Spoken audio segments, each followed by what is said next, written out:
Hello, hello, hello, everybody. It's so good to see all of your digital non-existent faces in the chat. Welcome to Arc 4, Episode 10 of Transplanar RPG. Episode 10! How are we on Episode 10 of Arc 4? It literally feels like just yesterday we were premiering this arc. What a friggin' nightmare, disaster, beautiful mindscape. What a way to open the session, am I right? Hi, everyone. I'm Connie, your GM. My pronouns are they, he, and she. I'm gonna pass along introductions to Lyra up here to my top right. Hello, everyone. My name's Lara, and my Discord is futzing up. My pronouns are they, them, and she, her. Please use them interchangeably. I am the artistic director of Shout, Minnesota's trans and genderverse voices in all trans choir, based in the Twin Cities. Check us out on Facebook and Instagram at Shout Minnesota. I really need to get better about breathing before I do that spiel. Go ahead, Erica.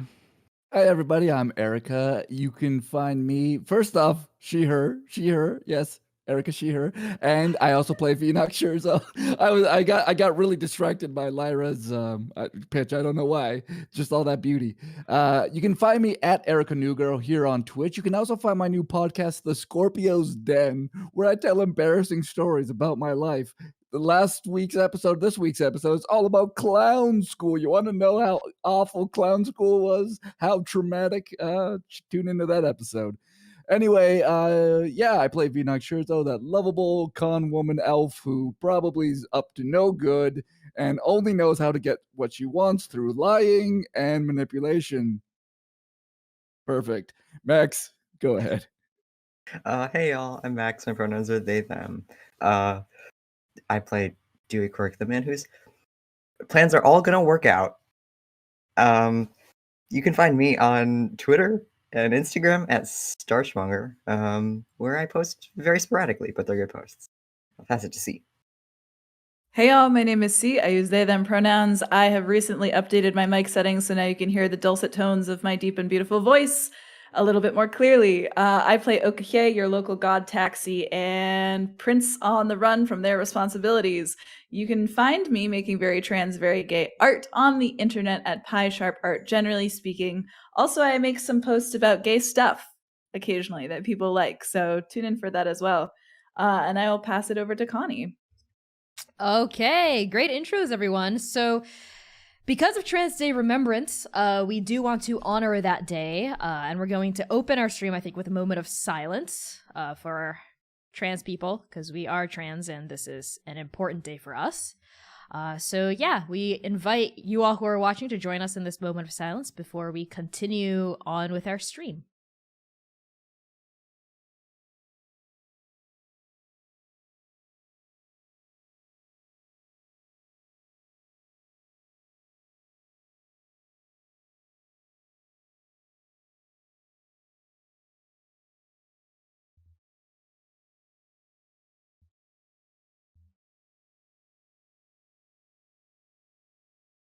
Thank you to everyone who joined us in that moment of silence. Let us remember everyone whose fires burned so ours could burn brightly as well. And with that out of the way, let's get right back into the swing of things. With Trans Day of Remembrance does also come with, I think, some gratitude. And we would love to express that gratitude to our Patreon Paragons, who, of course, are patrons pledged to our highest tier on Patreon, who help make all of this possible, including our very gay, very queer, very trans D&D show that we just like to stream to share some happiness with you all. So these Paragons include Abigail Reitel, Azura, Brooke Bright, Cassidy Barnes, Charles, Chiacres, Cora Eckert, Lex Slater, Marvelous, Mitzi, Moonflower Tea, Purple Mouse, Risa, and of course, Rue. And a haiku for all of you on this here episode 10. Moo Piao switches sides. Paragons track down the spy beneath crimson eyes. Ooh, ah. And with that, I'm going to pass along podcast and Patreon reminder over to C. You just love to say the most terrifying little poems and then ask me to remember what I'm supposed to say. Just as a reminder, y'all, we also have our content here up on a podcast form. We just finished Arc 2, Episode 3. Episode 4, excuse me. And episode 5 will be available this coming Tuesday at the ass crack of dawn. As a reminder, patrons can get early access to all of those episodes, including lots of other really cool things like having your Tabletop OC cameo in this live stream. So if that's something you're interested in, and if you're interested in supporting us doing what we do, which is this, you can use Patreon, to get to our Patreon page and pledge today. Otherwise, I have no other fun announcements, and I will pass it over to Erica for our donor and gift sub thank you time. It's thank you time, Erica. Yay, I love to do thank you time. This is one of my favorite parts where I get to thank you for all the ways you support this channel, whether it's through subs, gift subs, bits, direct donos, all the ways that you help us. We thank you. And some of those folks from this past week are Risa Malima, Bean Flowers, Crude Imposter Nightbright, and Scruffusus. Thank you so much, everybody. Also, as you know, we still have our donation goal system. We are divesting from Twitch.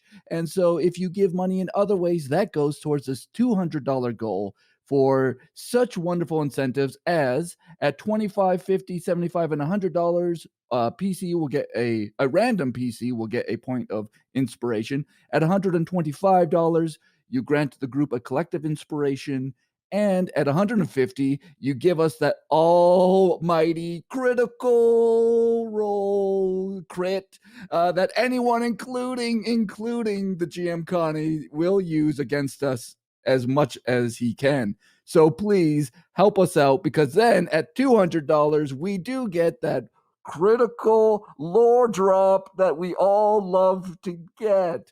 And so you can do that. Command donate at any time to help get us towards that goal.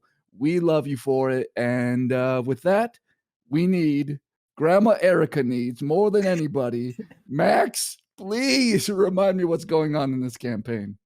I'll do my best. There are 75 pages of our recap document, which you can always get to by using !recap in the chat or by going to bit.ly/transrecap, TNR capitalized. If you don't feel like reading 75 pages right now, here is what happened last time.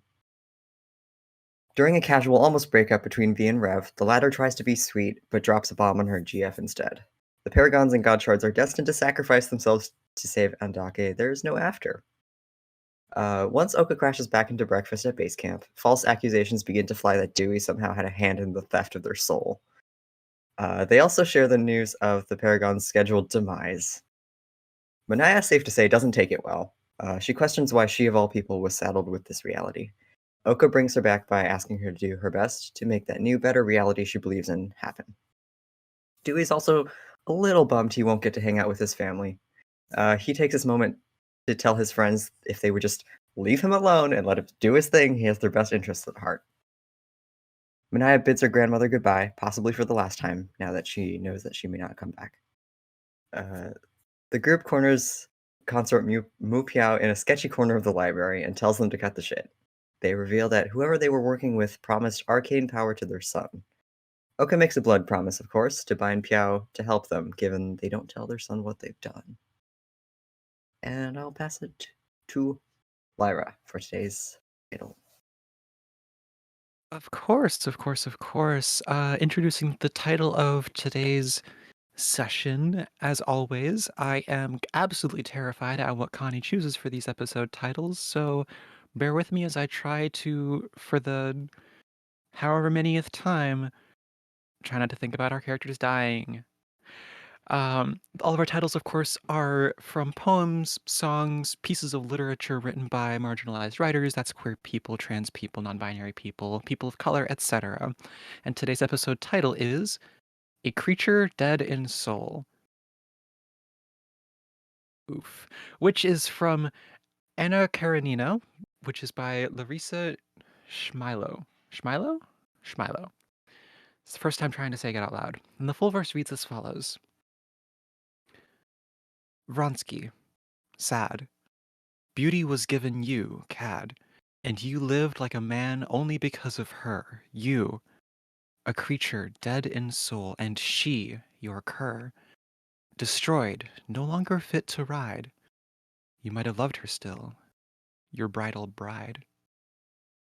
Thank you for that, Lyra. And as a reminder, here are some content warnings for our campaign in this episode in general. Transplanar RPG is set in a gritty, grim, dark fantasy world that deals with subject matter that might be triggering to some viewers, so please take care of yourselves as we play.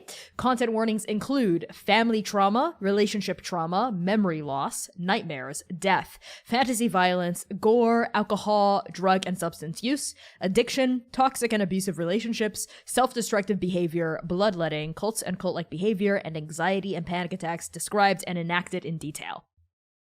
As a reminder, as always, you can use !CW in chat at any time to pull up a full list of these content warnings, as well as !safety to pull up a full list of our cast's lines and veils, so you know what topics we will not broach no matter how dark things get.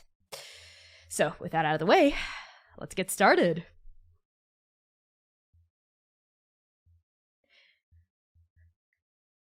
There is a spy in the palace, and their name is Idvala. They're a changeling, which makes them hard to pin down. Their favored form is that of a blue-skinned half-orc servant with gold hair. They can maneuver around the palace without being spied upon in such a form. They're adept with magic, I think. They can teleport short distances. They can make you forget certain memories if they kiss you. They're hard to read. I don't exactly know what makes them tick. Honestly, I think they just do whatever's interesting to them at the moment. They're experienced. This isn't their first time spying for someone with dubious motives. Idvala isn't working alone. Of that I'm certain. There are two others.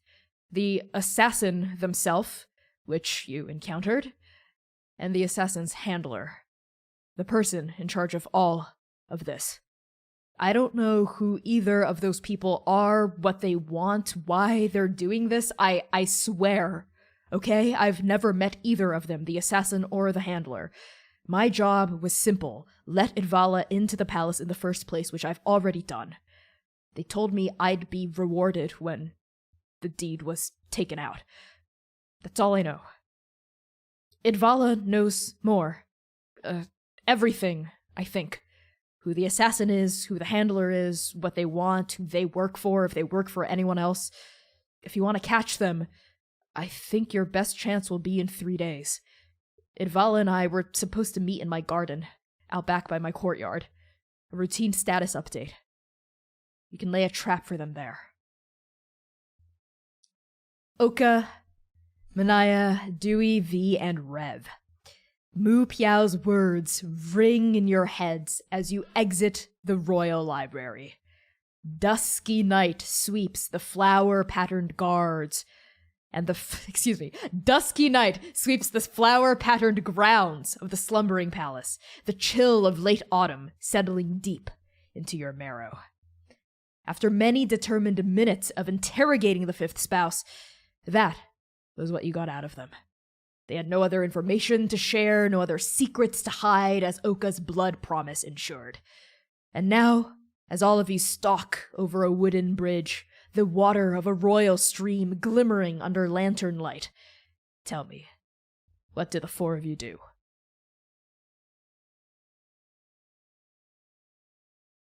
Oka's marching kind of aggressively ahead, I think. And they'll pause and then double back, I think, back to where the group is, and then they'll kind of march ahead again. Almost pacing, but they're still moving, just a little bit back and forth. And they're kind of just mumbling to themselves and going incredibly silent whenever we cross paths with anyone else. But they'll just be like, okay, Garden, the spy. Just going on a little bit like that. What do the rest of us pick up on of Oka's ramblings when they come back to us and then leave again and then come back? They come around one time and they're like, we can't kill them, but is putting them in the jail. And then they're gone again. and and there's another time that they're like, I don't understand why in the garden, how could we do it quietly? We have to do it quietly. And then they're gone again. It's or we could do it loudly. we could just go all out. We could just take it out now, and then they're gone again. I think while Oka is doing that, V is actually kind of talking to Rev. During that whole conversation with Mu Piao, V was obviously paying attention, but was even more trying to study every detail of Mu Piao physically in case she decides to do disguise self. She was looking at every, so she's like kind of mumbling over to, there's this Oka mumbling, there's this V mumbling to Rev being like, okay, well, she had this, this ornate jewelry here. She had this, little marking on her face there. Like every little detail, V's just going over in her head over and over again to like set in her mind if she has to disguise herself as Mu Piao.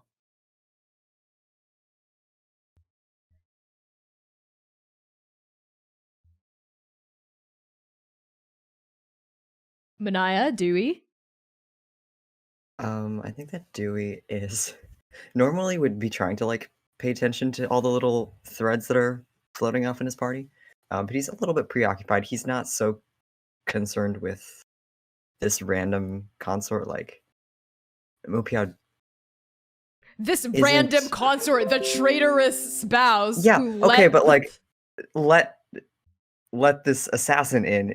Mu Piao is not like the focus of our investigation currently. But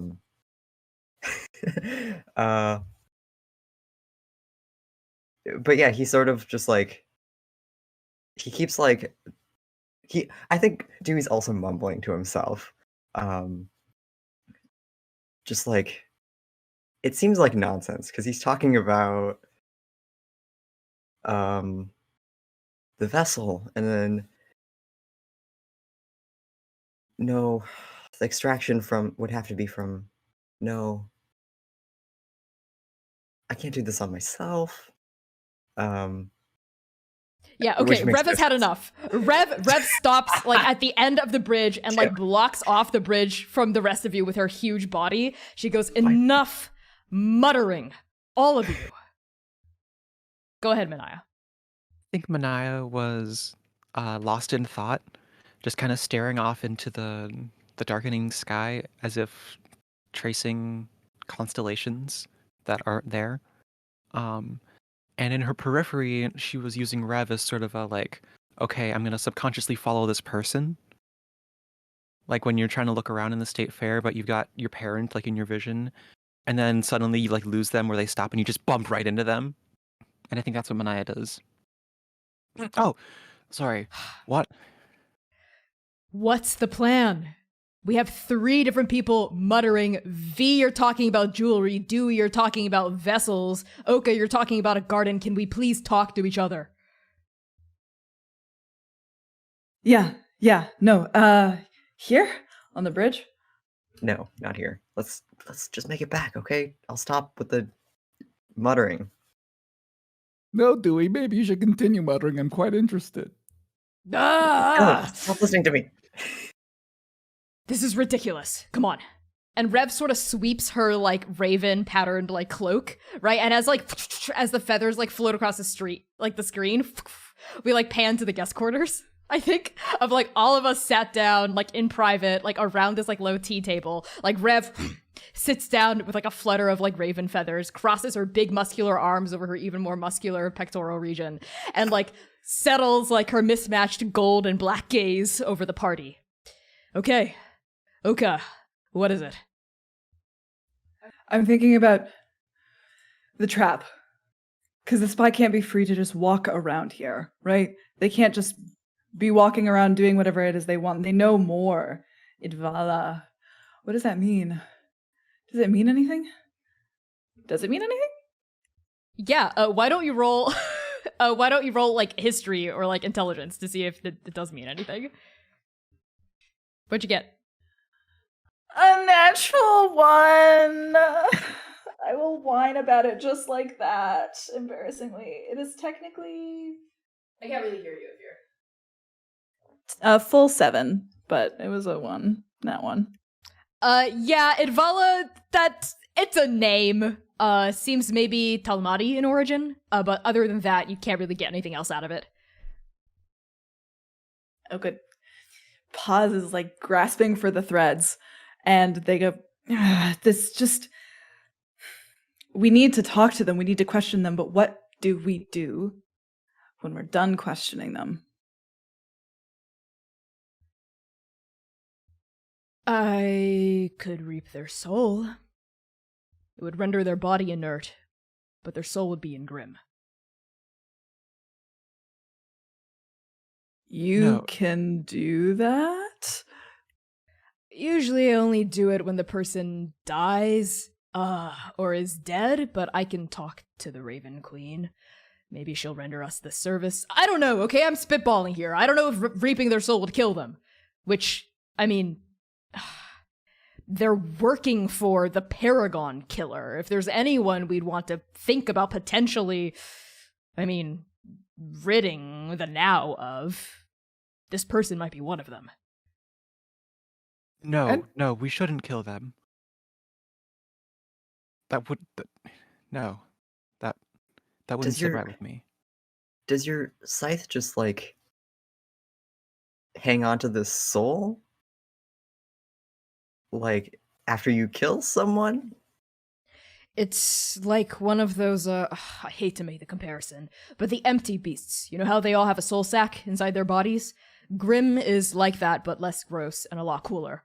I reap the souls of those who have recently passed, so their souls don't just disappear into nothingness now that we're disconnected from the after. It's a little pocket dimension, a holding space.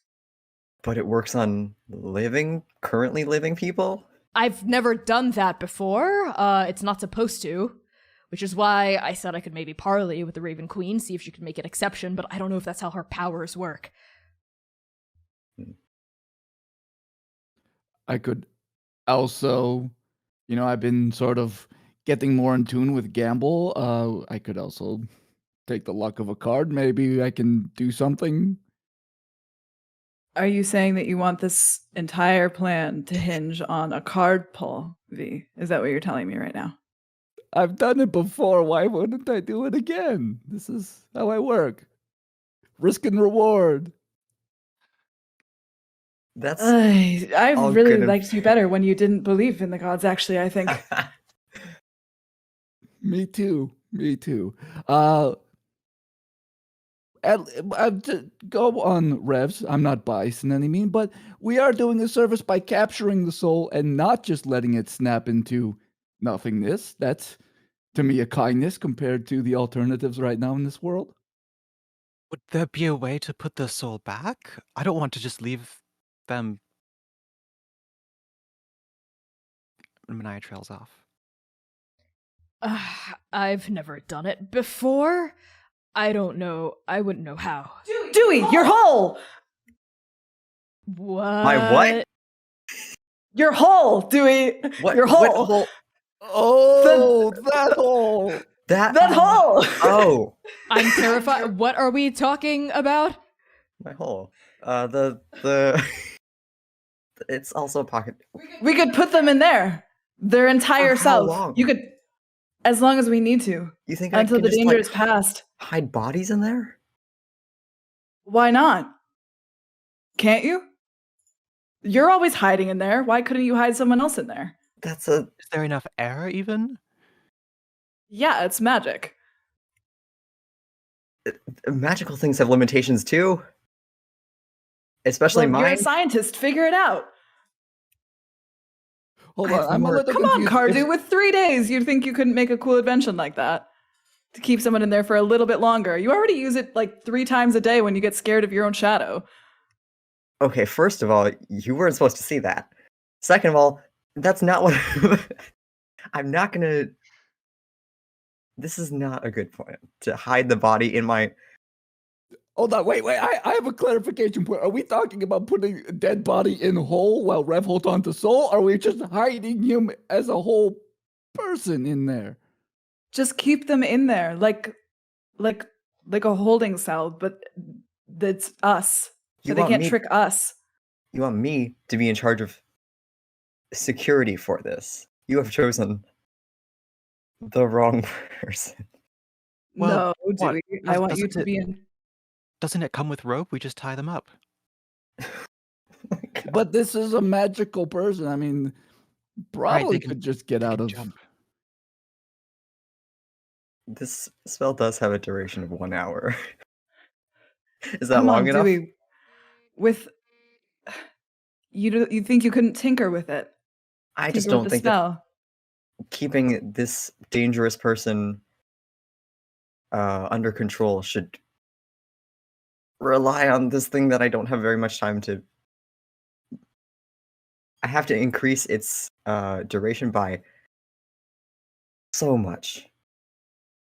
We have So the we can- entire we get some resource spare of the batteries? entirety of the Slumbering Palace at your disposal here, Cardew, and you're a freaking paragon. Come on. If we gave up the spy to the Emperor, Oka, you know as well as anyone that the Emperor would have them beheaded. And we're trying to avoid that, right? Besides, they might be useful to us if they're still alive and if we could talk to them again and again. And they wouldn't be able to trick the guards in the palace. If we could hold on to them here with us, then we'd be guaranteed. Didn't Fine.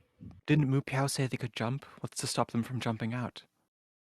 You can't jump into, well, I don't think you can jump into and out of interdimensional places unless you can. But if they're just casting transportation spells, then I don't think it works that way.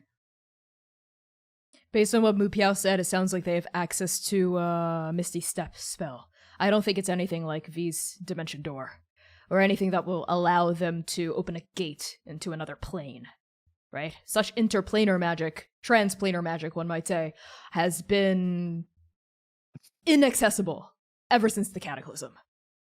There's no way to contact the after or the beyond. You know, the idea of keeping their body and soul separate for at least a time doesn't sound that bad in this scenario. V's still like stuck on that point. V, if we have a holding vestibule of Dewey's creation to put them body, soul, and mind, I don't know if I have to reap them unless you specifically want me to try to reap them. I mean, No. Let's keep those body and soul together, please. Agreed. And Oka's right. We can question them whenever we want. And Dewey, you can seal up that hole, right? You just have to figure out a way to extend the duration. Seems like a pretty waterproof plan to me. Fine. I'll spend the next 3 days reinforcing this metal hole. We might have to import a few thousand batteries from Uhanahi, but The hell is a battery? I don't know what that is. must be a new Hanhi thing. I don't know. you know, like they're kind of big and clunky. I guess Dewey's might be smaller though. I could don't put them want to in- think about Dewey's holes or batteries any longer. This is the plan. Are we on the same page? What? No, I kind of want to hear about the batteries, actually. It's nothing. We use them to power toasters back home. That's it. Yeah, I'll certainly need some help powering this thing for multiple days, I guess. Lianga might be able to help. That's a fair call. You know, I know it's important to figure out what we're going to do with said spy, but also I'm a little concerned about not only getting them here, but then holding on to them if they can teleport out of there. Is there a way to confine an area that they won't be able to get out of while we're doing this? A non-magic field or something. That's beyond my magic.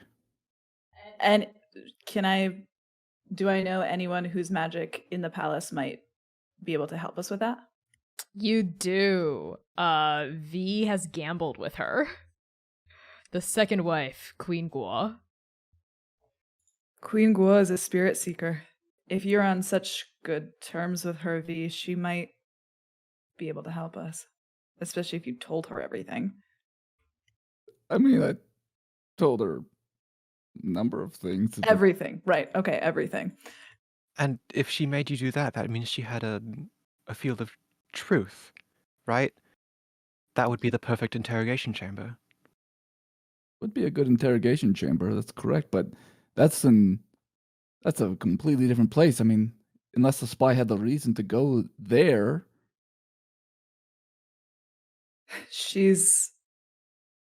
Her limitations are not just confined to a room. She is an incredible magic user. Oh, Plus- All of the three queens are. Plus, with Dewey's little rope trick, we could conceivably take them any way we want. That's true. We could just find them in Mupiao's garden, knock them out, toss them up in Dewey's hole, shake them out in front of the queen. All I need is just a little bit of blood on them. Any tiny little bit, I'll be able to connect to them. Even if they slip away, I'll be able to track them down. Okay. Then it sounds like a plan. V, we've got 3 days. You think you can convince Queen Guo to help us? If I can do anything, I think I can do that. Okay. And Dewey, think you can reinforce that hole? I wish you wouldn't say it like that. How else do you Yes. want me to say it? Okay, fine. Good. All right, One then. last thing. One last thing. A tool at my disposal, thanks to the princess. If I can land even the smallest hit with the smallest blade or needle, I can render them relatively immobile while we set everything up. It puts a shield of air around them, and if they try to break it, it sort of explodes. Explodes? Not as big as you think it does. It's like it compresses the air around them into like a bubble, and when they move, the bubble pops and all the compressed air goes into them. Like getting hit with the blunt side of my axe. But like, Or you could just hit them with delayed. the blunt side of your axe and knock them out that way. I don't want to hurt them too badly. No, I kind of want to see the air thing, though. But this will have to be fast, quick, quiet as possible. Right. Why don't you practice this during the 3 days that we have before we confront this spy? Well, Rev, you're the most resilient one out of all of us. Mine being mine. Oh, I Training can't wait to dummy? see this. Okay, fine. I'll be your training dummy. Trust me. I'll let you get me back sometime. Oh, don't worry. I will. Want to arm wrestle? Later. Okay. I think on that we could cut to a montage of the next 3 days passing. Let's start with Dewey. Okay, Dewey. Let's say the first task you have on your plate of various other tasks I think you'd like to complete is to figure out a way to reinforce your hole. So why don't you tell me how you're trying to go about doing this? So my rope trick is a metal ring, like I've stated before. I think that what Dewey's doing is creating like an aperture inside of it. So like there are metal, like a number of metal, not blades, but like they can open and close. So it's more secure than just like an open door with a rope in it. And he's just been practicing putting stuff inside, I think. He'll be like, whoever's like in the living room at the moment, he like comes out and he's like, hey, and he just like puts it over their body. And it's like, yeah. And then he like goes back in his room. So it seems like the two main hurdles to reinforcing your rope trick is one, getting the materials to make it like a more solid door that can close, and two, like somehow finding a way to extend the duration of it, right? Beyond just an hour without you having to continuously recast the spell, which might wear on you. So for the first part of reinforcing, I just want you to make like a either investigation check or like some sort of charisma persuasion check, depending on how you want to go about collecting scrap materials and like getting like the raw materials you need to reinforce this door and also power the door to become more magically tenable. I will roll investigation. Okay. God, fuck. I'm using a flash of genius, but that's only a 13. A 13. I'll say it takes you until like probably the end of the third day with a 13, but you're still able to do it. I think it's Liangya, like Oka mentioned, who helps you out, who like gets you into like the workshop chambers of the Slumbering Palace where they have artificers working on all sorts of like incredible inventions. And like there's like a scene where we see like Liangya leading you like through this like dark hall, like with like these like glass windows on either side where you can see sort of scientists like like welding things, right? You can sort of see like smoke coming out of like vials of like bubbling glowing liquid. I think it flashes you back a little bit to the URL, just a little bit, right? As you see these scientists working on their various inventions until Liangya leads you to like a door at the end of the hall. She opens up and you see just a treasury of like raw materials for you to pick from. And Liangya hands you her like artificer's card, right? For you to like rent out and like buy materials with like the points she's earned by like doing tasks around this. Like, it's like its whole ecosystem that we literally haven't even discovered yet. It's got like a quest board on the side.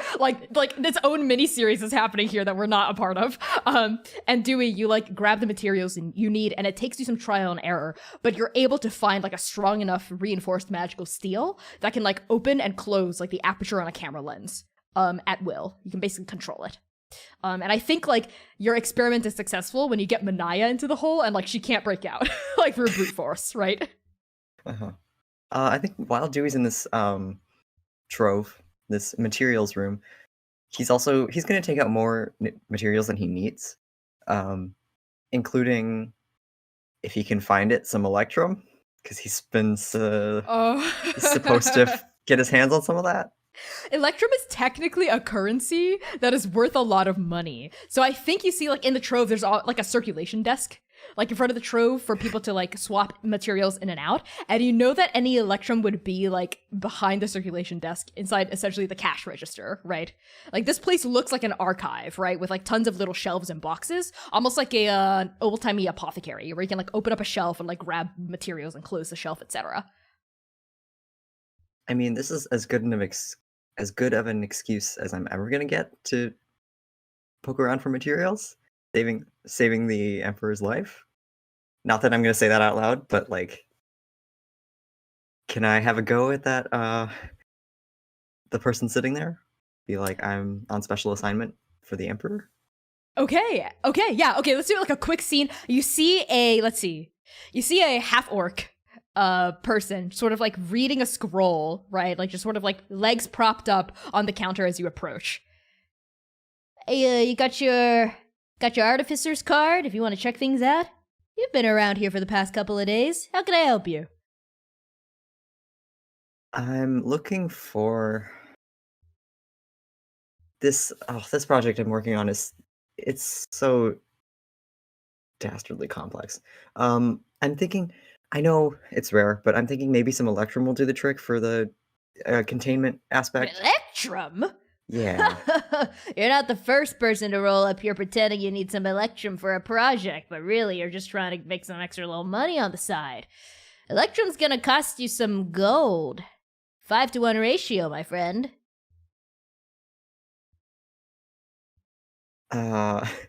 Look, I'm just here on assignment. Gosh, what am I trying to say? Assignment from the Emperor themselves. Ha! Very likely. You have a writ for that? Do I have a writ for that? I don't know if you do. Probably not. No, this is a super informal, like yeah. Under the table stuff. I still have my badge from the URL, right? You do? That would lend me some street cred, I feel like, within the artificer community. Oh my god! Do you flash your URL badge at this person? I'm like, sorry, I never really introduced myself, did I?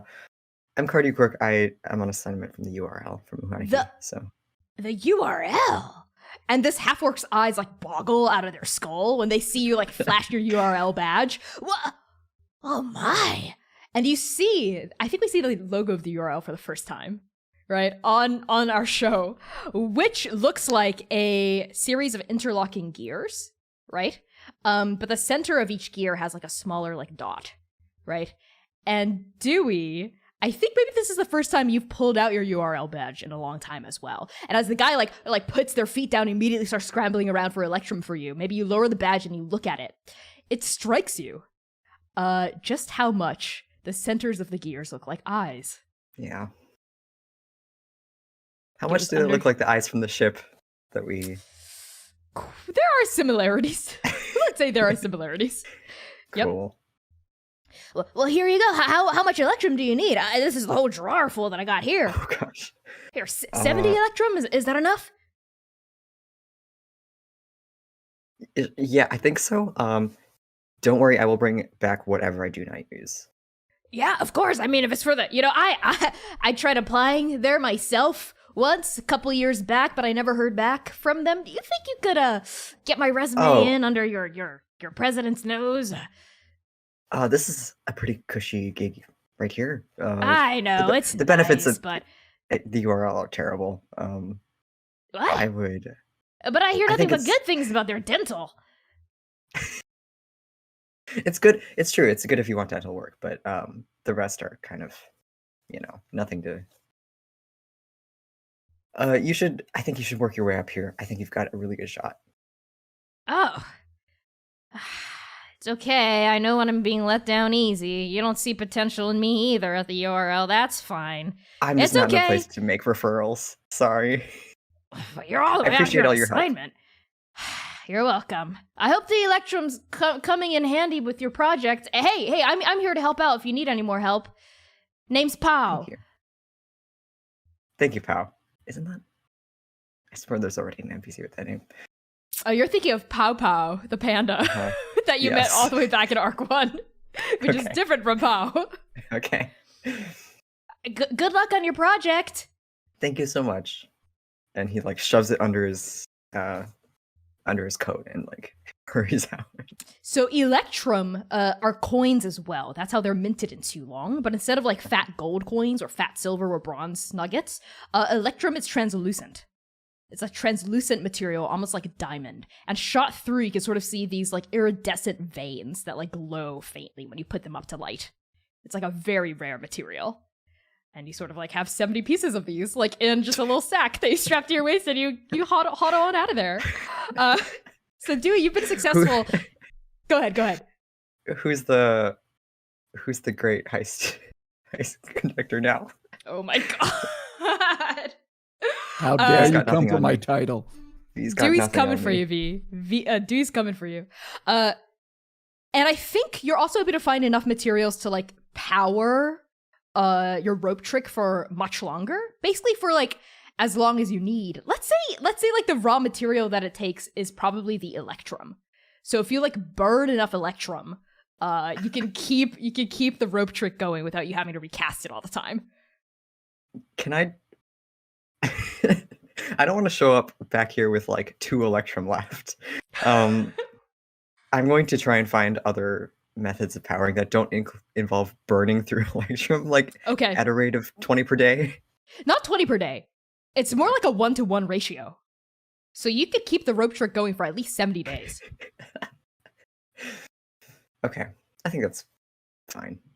Okay, sounds good. So you saddle on out of the vault, pockets full of Electrum, tons of scrolls and other material components strapped to your body. And on you leaving this vault, we're gonna cut to V. The aforementioned heist master who's getting their seat usurped by Dewey. V, tell me, how are you trying to win Queen Ghoul's favor? Am I allowed to just go back into her original gambling parlor? I don't have to I think You have to gamble your way back up again? Is that what you're asking? Well, security isn't going to be like, oh my god, stop. Do I have to? You've got the platinum fast pass to Right. get to Queen Ghoul, I think. That's all I need to know. So yeah, V's gonna go in there, and I think V is kind of dressed not in the traditional robes, but not quite in the gear. I think it's a lot more reminiscent of her old style a little bit. She's probably using just some disguise self magic just to make herself look nice, but still somewhat casual. And I think she's gonna go in there and yeah, just I think start off with like, oh, Queen, hello. It's so nice to see you. I was wondering if I could just have a few moments of your time. Perhaps maybe we could bet on some things going on in the court that might be of interest. You might find some good action on. Okay, hold on. Before you get to that point, V, I think because the guards recognize you, and you get the sense that Queen Guo has given you a pass, so like you're allowed to go through because she seems interested in you and she wants to continue talking with you. So you're allowed to go into her private betting chambers, right?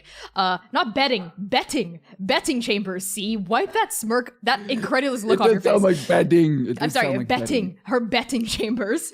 The guards push the doors open, and you enter into a familiar, like, vast chamber full with, like, dusty magic, right? You see, like, the 4 imperial animals in each corner of this room. You feel like the weave thick here and tight, with a zone of truth just thrumming over this entire area. You see the mahjong table in the center. You see those 2 servants that play with Queen Guo every time. You see Queen Guo, massive Goliath woman, silvery hair braided down in thick plaits down her back, facing off against a dragonborn woman.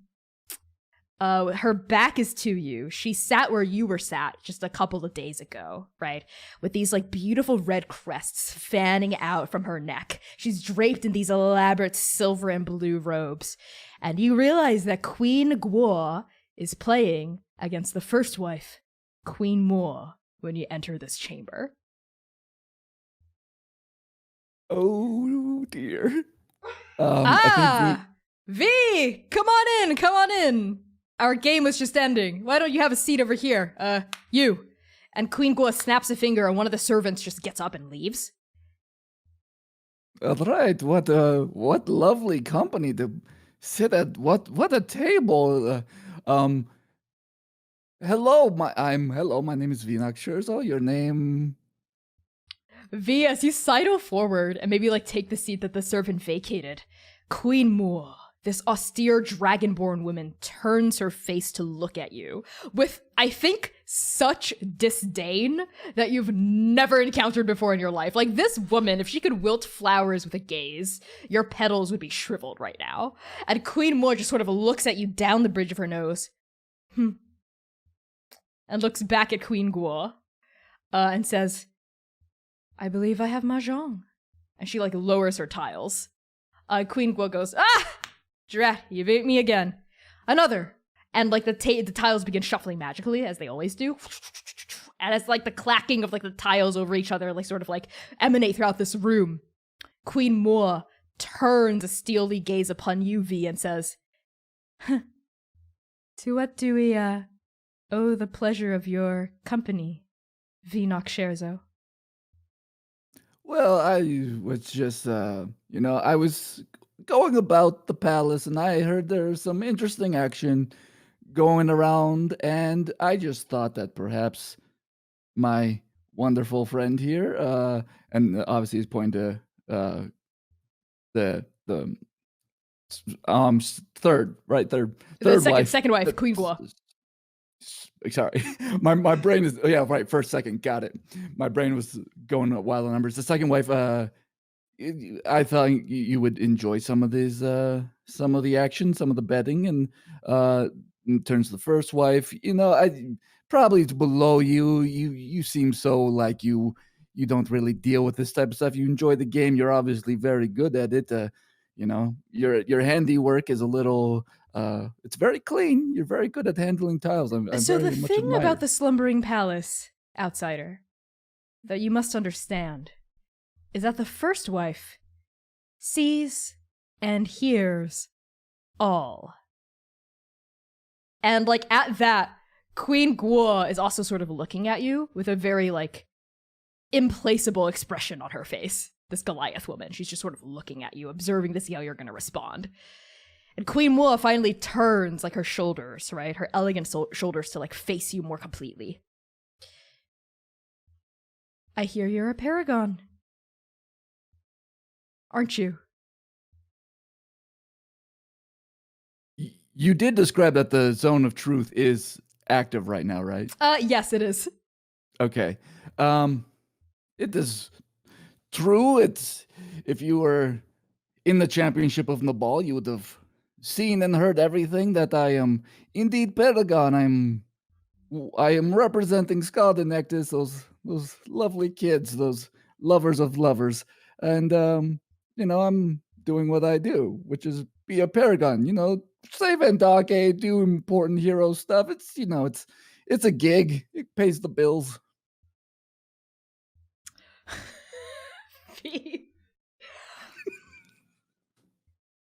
And you travel with other Paragons, do you not? The half-orc, the Aarakocra, and of course, Makoya. Oh, you mean Oka? Yeah, I've known Oka for quite some time. They're quite lovely. You should maybe get to know them a little bit. I really think you'd like them if you gave them a chance. I know Makoya in a way that you never will. V. Noksherzo. Why are you here? What are you trying to bet? What are you trying to wager with Ruchong? What am I trying to gain? I'm trying to simply call upon my friend here, Queen Gua, to, see about a situation that I think she would find very fruitful. And I think that you would find it rather dull and merely beneath you. And if you were to hear the details of said event, you would probably just, brush it off as just silly hijinks by people who are below you. So, it's just a little action happening around the palace. I like to bet on anything. I like to bet on whether or not the soup is on time. I like to bet on whether, 3 servants are bringing us dinner or 2. It's, I bet on all the silly things. How do you think I amass my fortune? Do you think I don't have a sense of humor? By all I means, haven't seen it yet. share. Queen Guo at this. Queen Guo, when do you say that? She lets out a oh, my queen. Guilian, didn't I tell you that this one has quite a cutting tongue? V, we're all friends here. You're my good friend V. I'm your good friend Ruchong. This is your good friend Queen Mo. Because we're all friends here, surely what you can say in front of me, you can say in front of the first wife. V considers this for a moment, and well, here's an interesting bet. I'd like to see where you stand on this, Queen Mo. Would you bet that it is possible or not possible to do something as heinous and truly irreprehensible as, I don't know, kill the Emperor? Do you think that would be a thing you would bet on? Queen Moa looks you up and down with a single flick of her crested eyelids. Such a deed would be difficult, but I don't think anything is impossible, necessarily. And if you were a player if this was Mahjong, would you work to make this happen, or would you work to make sure that this doesn't happen? Which side are you betting on? The queens exchange a look, and Queen Moa turns back to you and says, "At the end of the day, V. Noksherzo, what matters to me and mine is the health of my bloodline, ergo, the health of Tulong. The Emperor, Prince Moa's mother-father, and the mother-father of every other child in this palace. She stands for the people. She is beloved by all. For her to die now, at such a critical juncture of our kingdom, would be inadvisable. And of course she is my husband, and I do love her. So when it comes to where I stand in this game, I stand by my husband's side, as I always have, and perhaps I always will." Well, if we are sitting here in a very powered room of magic of truth telling. We only tell truths here, so I will take you at face value. If I find out otherwise, then I'm sure there's consequences to lying in such a place here. So, if you're interested in putting a little wager of stopping the emperor from possibly being killed, I could use some help at the table, so to speak. We need to count some cards and do everything we can to ensure that the house does not win.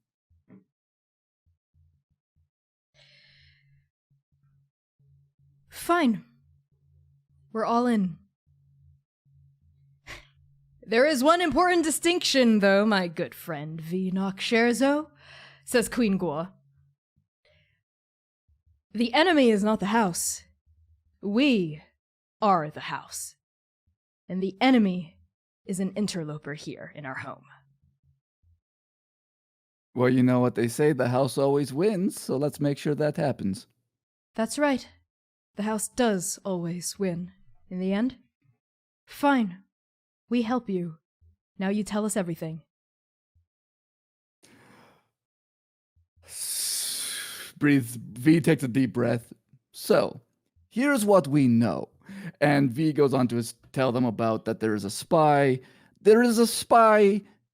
They have been working with someone who we have done what we can with that person, and that person really is so low on the totem, we don't even need to worry about them. What is important is that they have told us about this spy who's the true connection to this would-be assassin, and perhaps who may be in charge of handling this assassin. And what we need, and this is where you come in, my beautiful, wonderful second wife here, second queen, is that we need a space where a very adept magic user cannot get out of. And then we have a plan to trap them and keep them and find out information from them and do such wonderful, wonderful things. We're actually being very quite merciful. We had some plans. You should have heard. That was woof. That was woof, these plans. But we decided to, we worked and made a very nice plan that keeps them very healthy, very cozy, very warm in a place that they can't get out of. But again, we need help to trap them somewhere. This is where you come in. At that, the queens look at each other again, you get the sense maybe they're communicating telepathically, actually, V, like with how many glances they're sharing, and then they look back at you, and Queen Moa says, "Fine, but on one condition. I keep the spy." Just for clarification, which one said that? Queen Moa.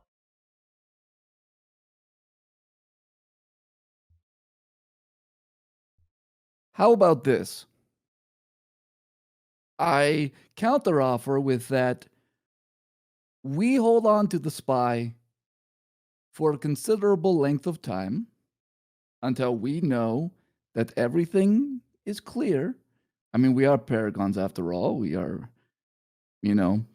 quite powerful. We're quite competent. We've done a lot of things. Let me tell you, it's been a wild, almost year now in Andake, and we've done some things. We've confronted gods. We have yelled at high-powered magic users. So you can trust us to hold on to said spy. And if at the end of it, we feel it is now safe to release the spy, they're all yours. I don't have any need for them. But only once we have decided so. A moment of quiet as you sort of see Queen Moa stare at you in a really steely way, and you see sort of like calculus going over her face. And then the calculus spits out a result, and she smiles in a way that doesn't reach her eyes. And she says, "Fine. You hold on to the spy. I want something else from you then, Vinoc Scherzo. When all of this is said and done, and the assassin's head is on a plate in front of our dutiful emperor herself, there will be a reckoning. Things have been said that cannot be unsaid, and certain errant princes will seek to claim their due. I simply ask that you, as the liaison between your paragons and us, the house, so to speak, you stand with the house. Well, so okay, you've laid out very specific conditions. Head, silver platter, front of everyone. That's the conditions. Once that is made, you want to know that I will be standing with you for perhaps a certain prince who may or may not have said some things that maybe they'll regret later. This sounds maybe, and pointing to the first wife, sounds a little bit like your son, perhaps, in certain social situations. Sure, yep, I agree to these terms and conditions. We are not talking about Prince Mo. We are talking about Prince Makoya Hien. There will be a So- reckoning, V. I'm not dense. Prince Hien will want what they think is rightfully theirs. I simply wish you to come to bat for me. You're a paragon, your word has weight. Though you're an outsider, the people will listen.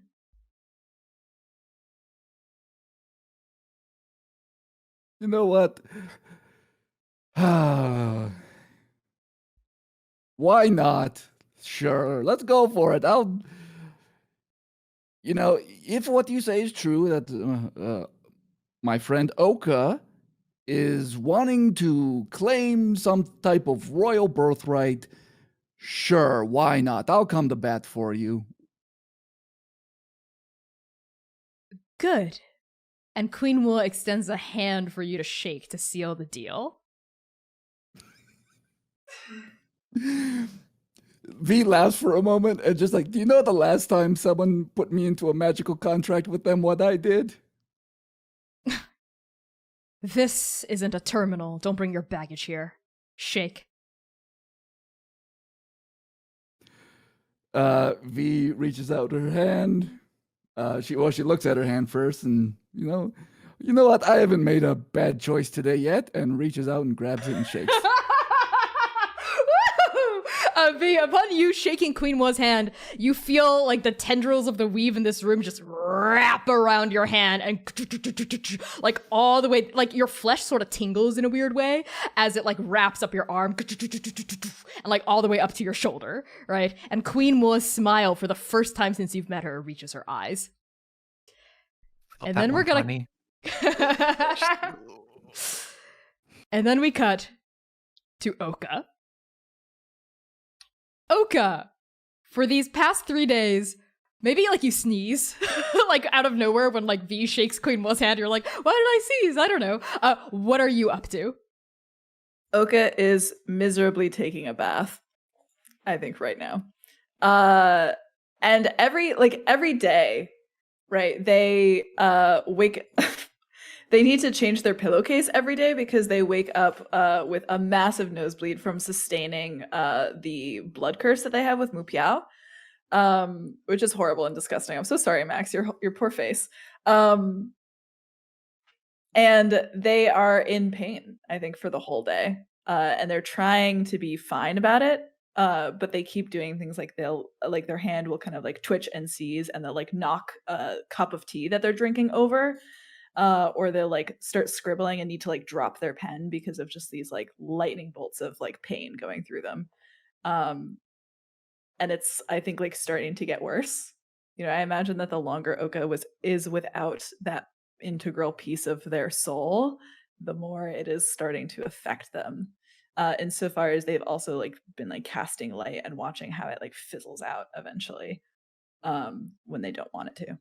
So I think they're doing what they know best, the only way that they have ever self-cared in their entire life, which is taking a bath like for hours every day. They're just in the bath when they're not like when they're not, like talking to their mom or loitering outside of Halo's pagoda. They are taking a bath. And I think that's where they are in this moment. Okay. I think as you're sort of like soaking in this warm water, maybe even shaking, even though you're surrounded by warmth, we take a look at you and you look bad. Okay, you've always looked kind of fucked up with your scars and your hair and the bags under your eyes, but you look real bad. I think you're in the worst physical shape we've ever seen you in. You almost look freaking translucent. on the sides. You know what I mean? Like, it looks like a part of your soul was seized out of your body violently, right? Like, you're not looking good. You're frail looking, you're shaking, your eyes look unfocused, like your breath is sort of coming out in this like stuttering short way, and you just keep bleeding. You can't hold a pen for more than 5 seconds. It's not good. I think we're gonna pull out of the bath as you're sort of shaking there, like surrounded by this like misty haze, to Dewey. And I think, Dewey, you're kind of like loitering outside this bath for a particular reason. Because in between, I think, all of your ventures into the vault, you've been ruminating on something else as well. Would you like to tell us what else has been on your mind? I mean, Oka's the only one Dewey's ever known who's had a chunk of their soul ripped out. How convenient. I literally am not the Paragon killer. I made it sound like I was the Paragon killer right there. But I think he's holding like a towel, and he knocks on the door of the bathroom. He's like, Oka, you left your towel out here? Yeah, what? So what? Bring it do- in. Okay, and he like opens the door and like shields his eyes, like holds out the towel. Dewey, you can open your eyes. You just seem like you're having a bad time. I didn't want to intrude. No, I'm fine. And they're saying it in the way that they kind of like it. I think it is. They're kind of so pitiful at this point that it's clear that they want you to stay. I think. I'm Pitiful, fine. even compared to Dewey, which is great. You really don't look fine. It can't be good for you to keep bleeding out like that every morning.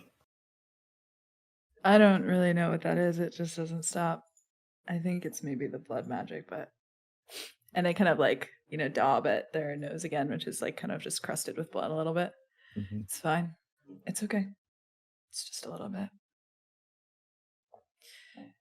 You've been reading stuff about souls, right? Yeah. How's yours been doing? And Oka like finally like I think they were just kind of looking forward, and then they finally like turn to Dewey at the doorway, and they're like the deep, deep, deep eye bags. How do I look? That's a dumb question, I get. Can I ask you about it? Yeah, fuck it, why not? Dr. Luce always says it's better to talk about things than just deal with them by yourself. So They're smart like that. far too smart for us, I think. Yeah. For me, at least. What happened out there? In the forest? And Oka gets this really far away look. Is flying, fighting with Vinash after Queen War, which is an entirely different problem. And I felt something go through my wing. It was perfect right through the joint. And then the other one fell back into the sacred grove. And then there was this person, I told you already, mask, no part of their body exposed. And they just attacked me with these chisels that would float around them like some fucked up halo. And they'd hit them like driving a nail into a wall. And then they had a special one. And that was the one that I couldn't dodge. Of course.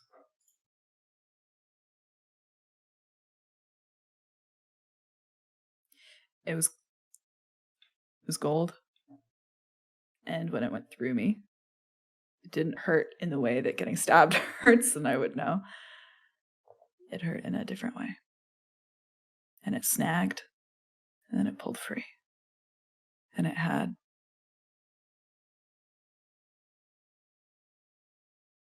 And you felt your soul, part of your soul, leave your body?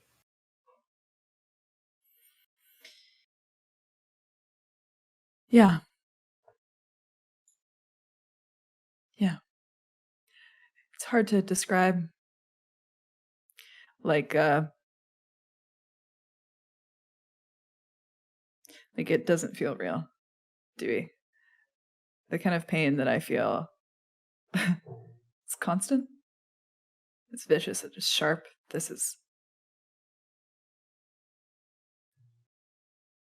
different.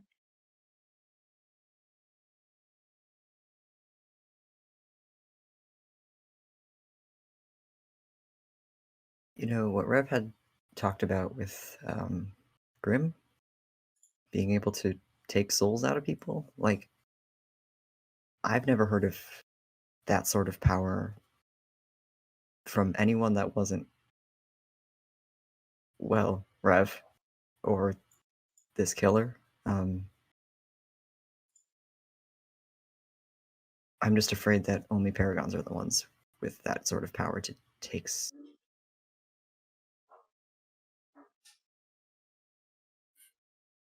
I guess Paragons and empty. It would be a kind of fucked up balance, wouldn't it? But I don't know, Dewey. I think the problem is that it's just a piece. If it had taken the whole thing, then my soul would be stuck on the chisel. But at least it would be intact. The problem now is that I could feel it looking for itself. Only find the frayed edges, and that's where it hurts. Where it's not finding its other half. Where it's not finding the rest of itself. But it's still there, and I can still feel it being gone.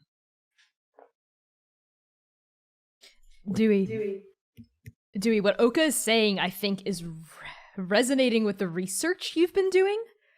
So if you'd like, I can tell you what you've been discovering through, like, reading Phylacteral Creation, Thinning the Veils, and To Break a Soul. If now feels like a good time for me to dump that at you. Sure. You're looking at Oka, who's just sort of, like, in this bath, I think starting to, like, turn crimson with their own blood, like, dribbling from their... No? Oh, I wasn't bleeding that much. No? Oh, you weren't bleeding? Okay, never mind. Let me wreck on that. As you look at Oka, just sort of, like, sat in this bath, like, dripping with water, looking hollow, looking drained and exhausted, you think about all the literature you've read in the past week or 2 weeks or so. And here's, like, some of the surface level stuff. Some of the stuff that, like, most soul adepts who are interested in this, like, material would know. First off, every living creature has a soul. Straight up. And when their body dies, then the soul goes to the after to rest. Quite straightforward, right? Occasionally, a soul in the after can be reincarnated into a new body, with very little memory of its past life, if any at all. But this situation is rare, right? It almost never happens. And usually only happens because of some outside force causing it to occur. The metaphysical properties of a soul, like what a soul is made of and why it's made of that stuff and how it interacts with other things, is mostly unknown. But there is a relationship between the stability of one's soul and the stability of one's chi. And chi is essentially soul energy. It flows through the body of every single living creature, right? If blood is to a heart, then chi is to a soul, right? It's the same thing, it has the same kind of relationship. Monks and ascetics can manipulate chi to a greater degree than regular people, right? But chi is still an essential component of every living being.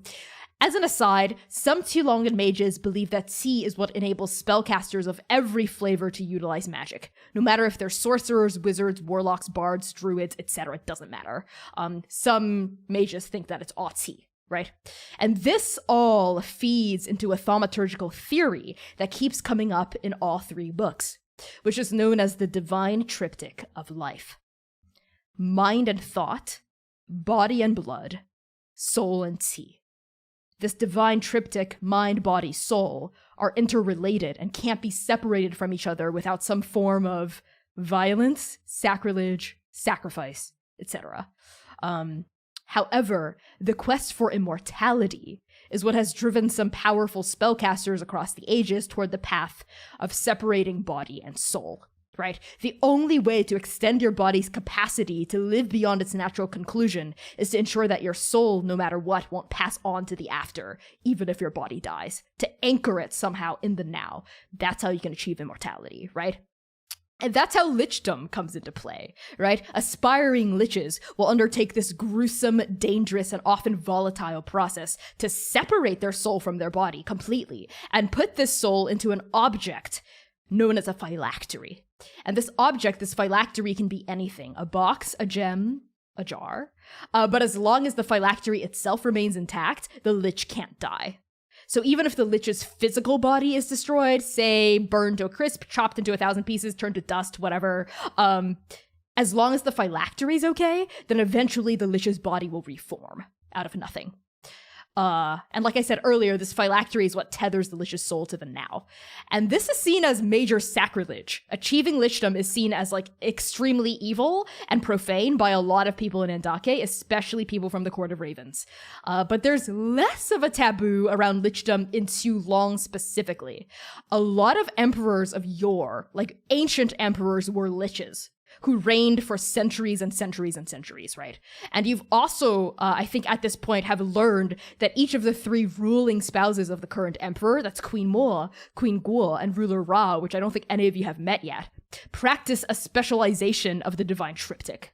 Queen Mo is a flesh seer, right? She manipulates the body.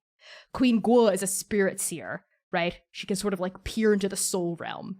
And Ruler Rao, the third one, is a bone magician who also manipulates the body, but very differently from Queen Mo. Okay, this is slightly deeper soul lore. And the deepest soul lore, and I think the most troubling soul lore you've encountered so far, Dewey, are 2 particular things that I think have weighed heavy on your mind. The first troubling piece of information is that there's no precedent for removing part of a soul. Okay? All anecdotes and all experiments about partial transference have failed miserably, resulting in death, or even worse, the creation of a homunculus or a chimera. It's frankly not possible to only live with part of your soul intact, and such an existence is inevitably short, painful, full of suffering, volatile, and dangerous. You get the feeling that Oka has maybe survived to the extent that they have, probably because they're a paragon, and it's very likely that Vinash is working overtime to keep them alive, right? If Oka was like a normal person who got part of their soul ripped out, they'd probably just straight up have died, right? From the encounter, like straight up they would have just been murked. The second troubling thing you've learned through your research is that souls don't regenerate. Tarnak and Kilohanna were like, we're pretty sure they can regenerate and you'll be okay. But none of the literature you've read supports this at all, right? Like pretty much everything points toward if a soul is shredded or broken, it doesn't come back, right? It's like getting your arm ripped off. Your arm's not going to grow back. It's just gone. So that's what's sort of weighing on your mind as you're looking at Oka and asking these questions. All of that. Listen, Oka.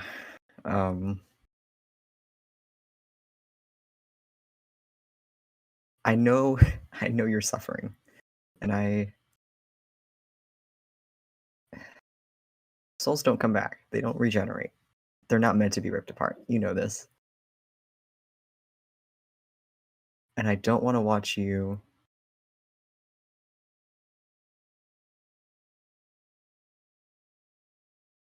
just fade away and suffer the entire time. And that's the whole point of my fucking god jar, which I think is the first you've heard of. The god jar. I think Oka was gonna say something else, but then their brow kind of goes that funny way that they do when they're thinking about something really hard. God jar. What the hell is a god jar? I have been trying, all of my research has been to try and find a way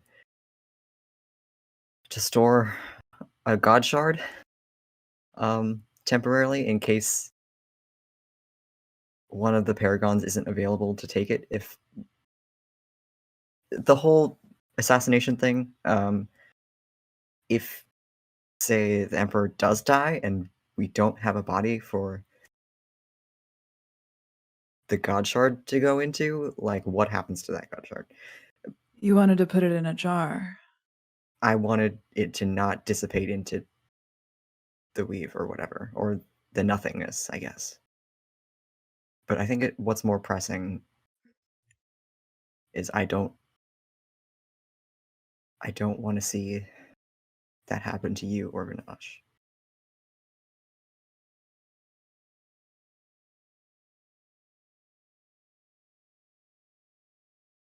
Huh. You know, if I was feeling better, I'd probably be a lot madder at you. But No, I get it. Rev has been taking care of the anger part. Don't worry. yeah, she's good at that. Don't tell her, please. Oh my god. She'll actually murder me. Dewey,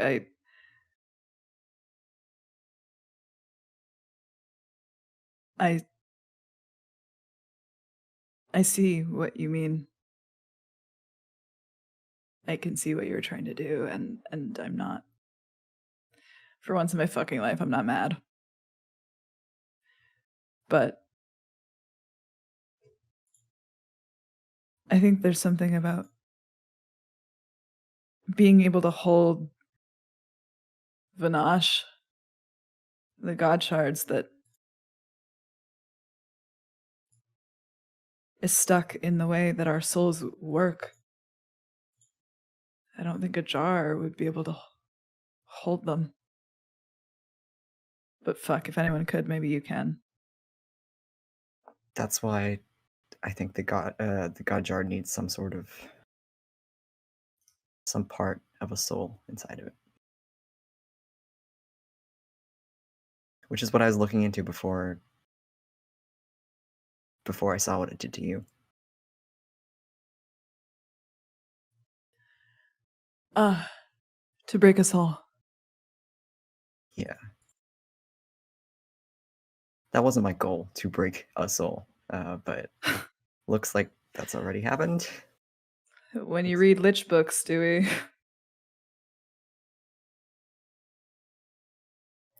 It might not be possible to break the souls apart. And Oka says it with this like twist of pain. Like even thinking about it hurts, you know? See, can you mute yourself? Just wait until the sirens pass. Sorry, there's like an ambulance like going through our street. Okay, I think we're good. Do you want to take it from the top? Sure. Where were they? I don't remember. Right. I don't think there's any way to take the souls apart in a way that doesn't hurt, do we? In a way that doesn't do whatever this is. I can feel it eating at me, the emptiness. But if you could... We saw in Cain, Bloodthirst, the God Shards can live in different things, at least for a time.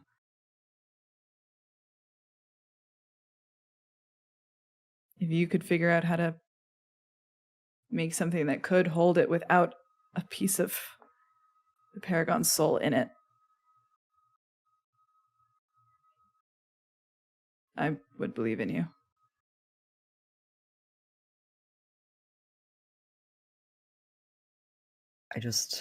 I mean, the soul breaking has already been done. And I don't want to, and I think Dewey is uncharacteristically a little bit like, he's having a hard time. He's getting a little bit choked up. And he says, like, I don't want to see you just fade away into nothingness and not have been able to do anything about it. Like, I'm trying to save all of us. Any one of us. And I guess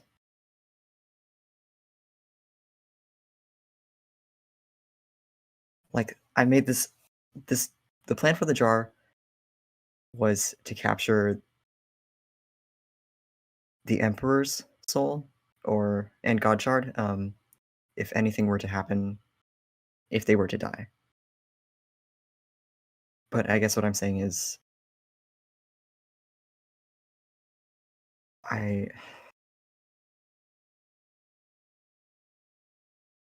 what if I have to use it for you?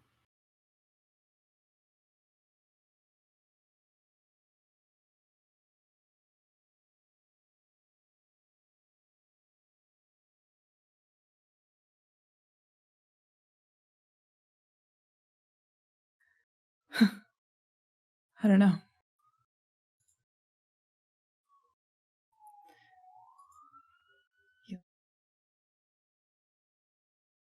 You'll have to let me think about it. I don't like the idea of just being a jar, but Dewey and Oka kind of like moves over to the edge of the tub and like puts their arms over the edge and like faces Dewey, I think, for the first time, like for real. And I'm sorry. I live in a city. Something's happening on our street. Okay, I think it's past you. Go ahead. Okay.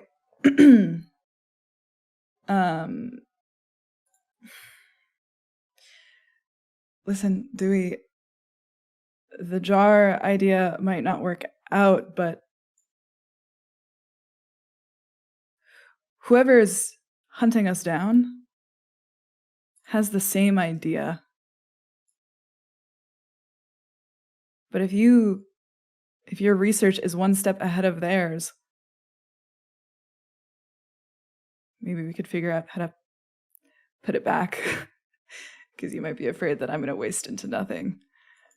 But Cardew, I'm not about to go down without a fucking fight. And everything I do, I use pain. You think this isn't going to make me stronger?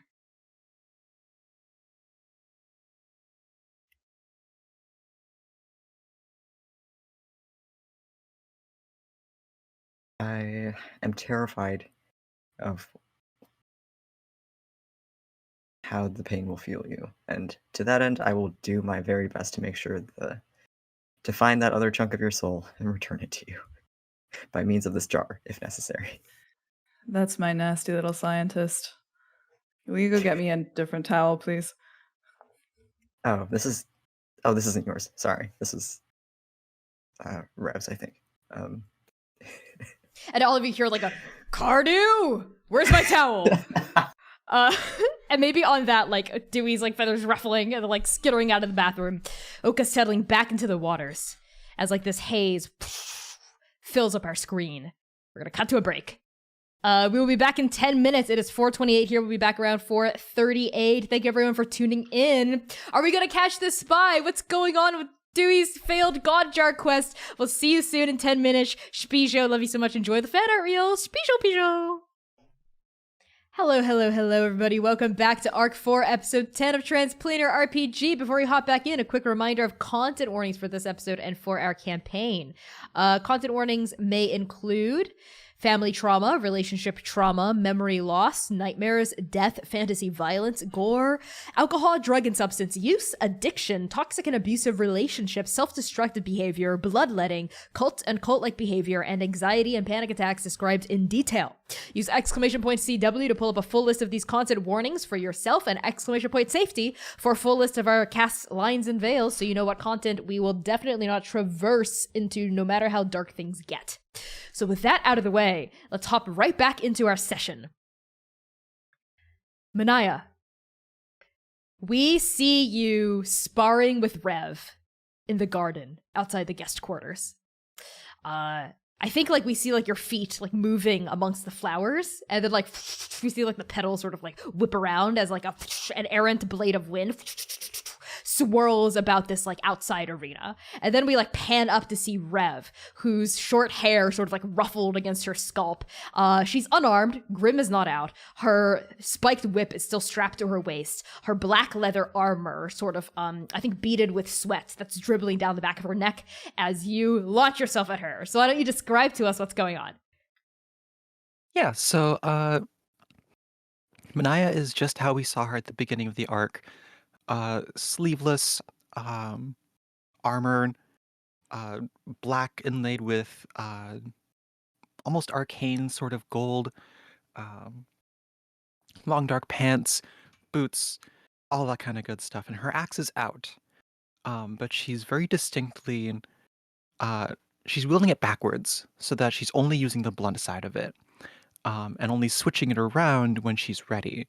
And she's doing the thing when you spar with real blades where you get really close and like stop. But as soon as she's ready, her grip loosens, the blade flips, she grabs it again, and then maybe we like zoom in on the blade as the blade swings through the air that hits the blade starts to compress into this like a shimmering, wavy thing that goes across the blade. And she actually lunges and grazes Rev's arm, like her bicep. And immediately on contact, that like wavy, compressed air spreads really, really quickly from her arm all the way across her entire body. And suddenly she is locked in this sort of whatever position she was in, looking like almost like an illusion or that you would like see in a desert when you're very, very parched. And she says, "All right, now any movement that you make should set it off. We just need to get it from something as big and obvious as my axe to, well, ideally something as small as a pin. Maybe something we could even throw."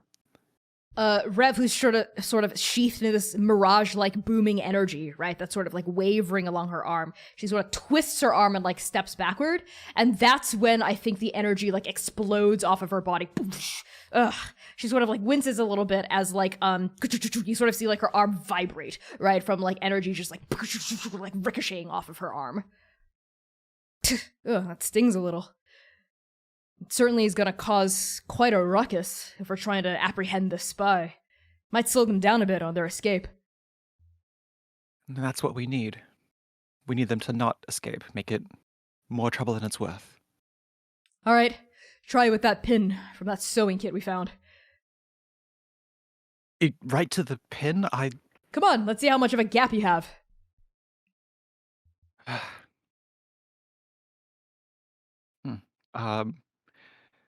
All right. Manaya sets her axe down, maybe leans it against the side of a building or like a hedge, and she concentrates really, really hard on this pin. I think this is the first time she's ever tried at something this small, and so like the very tip of it starts to waver, and then the whole thing and like her hand and like down her wrist a little bit gets covered in this wavering compressed air. And I think as soon as she sees like all of that light up, she goes, "Ah!" and like drops the pin and like presses her hand, and her hand explodes. And it's like, "Ooh, ah! That does sting. Never done that to myself." Oh, Manaya, that was hilarious. Thanks for obliging me. Yeah, no, we definitely shouldn't have dropped down to a pin so fast. I just wanted to see you smart, the same way I smarted. This is you getting me back, I guess. All right, pick up that axe. Let's go again. Right. And I think like on you like picking the axe off against the hedge, maybe swinging it down. We cut to like you and Rev like sitting, I think like at the tea table, like your hands clasped against each other, your biceps bulging as you're like arm wrestling against each other. And like we see maybe like a scorecard like leaned up on the table. This is like 16-16, right? What is Rev's strength score? I Out don't of know if you curiosity. know that, but we can have y'all roll opposed Okay. strength if you would like. And if anyone else would mean, like to be in this room while it happens, you can be in this fine. room while it happens. Oh, Max, you're muted. Thank you. I would like to be in the room, and I would like Manaya to win, so I'm doing my flash of genius. You're cheating? Subtly. What? Subtly. Would Manaya accept Dewey's subtle help? I don't think she would know how to refuse it, but as soon as she notices that it's happening, she's like, hang on, switch arms to the arm that's not being affected. Come on. Hey, no cheating, bird brain. Yeah, I wasn't doing I don't anything. know how to get this off, but making us use a... Well, I'm ambidextrous, but I don't know about you, Rev. Yeah, I'm buffing both arms. Come on, left to left then. Oka's, I think, like, leaned back against one of the walls, and they have the scorecard, and they're just watching. Just pleasantly. V's laid up in the bed, just kind of watching as well. Just she knows Oh, wait, are, like, exactly what Oka- Rev's strength level is. All right. Like, Oka and V, like, back to back, like, both of them just kind of watching. Yeah. Oh my god. Okay, let's do a flat strength check. Yep, 14. Hey, 22. So the point, I think, because you refused Dewey's help, like, goes to Rev. It's 17-16, baby. We're still doing best out of 30. Couple more rounds. Okay, I can keep going if you can keep going, Manaya. Go all night. Better than having that damn dream. That's true. All right. Other hand, and you. Rev points to you, Dewey. Don't even think about interfering. I haven't done anything. Mm-hmm. Uh-huh. All right. Let's go again. And I think, like, you both, like, go for it again, right? So if you want to roll, it's fun. Let's roll strength Let's do again. one more. Yeah. Oh, she did not roll well. 21. She got a 7 that time. Yeah, so this time you beat her handily. Oh, I wasn't set up. Hey, I caught foul on that one. I wasn't totally... No, point to Manaya. This is never going to end, is it? Yeah, who set up this best of win by 2 rule? Come on, we're gonna be here all night. Oka Well, smirks. I think the table's gonna break before we do. When I looks down to like this table that has 2 like big divots in it and like cracks forming on either side. Yeah, Listen, yeah. Royal Palace has more than one table. We can keep going. I don't mind, personally. Maybe like a servant comes by with tea and just sighs really sadly upon seeing the table, like sets the tea down and then leaves. Come on. Let's go again. Right. And on that, I think, like, on, like, Rev switching, like, arms again with Manaya, and one of their fists, bam, hitting the wood of the table again. We cut, yet again, to Dewey. The scene of mirth and cheer and everyone, like, sitting around this arm wrestling table just sort of, like, fades away. And I think we, like, hear the ghostly whispers of, like, Manaya and Rev laughing. As we see now a small figure wandering the streets of Dokao. I think wreathed in starless dark, lit only by the flickering flames of nearby lantern posts. And as this figure passes underneath one of these illuminated cones of light, we see Cardew Dewey Quirk. Dewey, you are heading toward Tarnak and Kilohanna's shop at a quite late hour, I think. Are you sneaking out, or have you told your friends where you're going? I think Dewey was watching through like the doorway of his room, this arm wrestling thing, and when Rev was like, "Don't interfere," he was like, "All right," and he like closed the door, and then he probably went out a window, because they were in the main living room where the door is. Okay, sounds good. You have absconded out of the slumbering palace and have landed in Dokao. And I think now you like sneak up like through like this archway, this wooden archway, past like this garden with like the clucking of like hens and chickens pecking about the ground, up onto like I think like the main steps, this porch. And I think at this point you know that Grandpa Hien and the late bloomers have left Dokao. they've returned back to the late bloom flower farm, which means only Tarnak and Kilohanna live in their shop, which also operates as their like sculpture, like vase store, right? So you walk up to like the front porch of the store, like look around, you're pretty sure you weren't followed, right? Like no shadows slink in your periphery. And I assume you knock on the door? Mm-hmm. Okay. You knock on the door, you hear footsteps from within, and then like cracking the door open is Kilohanna. Again, let's see, I have to pull up her sheet. She's this bronze tiefling, right? And in the dark, she's got this like glossy, almost like incandescent skin that like glows a little bit, right? Even under like the shadows that are creeping in like late evening. She's wearing this like very plain looking dress, and she looks tired. More tired than usual, almost like she's pulled a couple of all-nighters a little bit. You see like some dark bags underneath her eyes, but her face lights up when she sees you. Ah, Dewey, it's so good to see you. We weren't expecting you, but please, come in. Yeah, there's some new developments, and Dewey steps in. Really? Wow. And she like closes the door behind you, and as she starts leading you through like this foyer area, says, "Oh, why don't you tell me about these new developments? Good things, I hope. Tarnak and I have some news to catch you up on as well. Oh, mind your feet." As she starts leading you through the area where like Tarnak's like old sculptures were, but you notice that it's a lot more barren than the last time you were here. There are a lot fewer sculptures and art pieces than usual. And maybe like catching your eye, she goes, "Oh, we had to sell a few of our old sculptures, passion projects to help fund the creation of the jar. But it's coming along nicely. Go ahead, Dewey. You were about to say?" Oh, you didn't have to do that.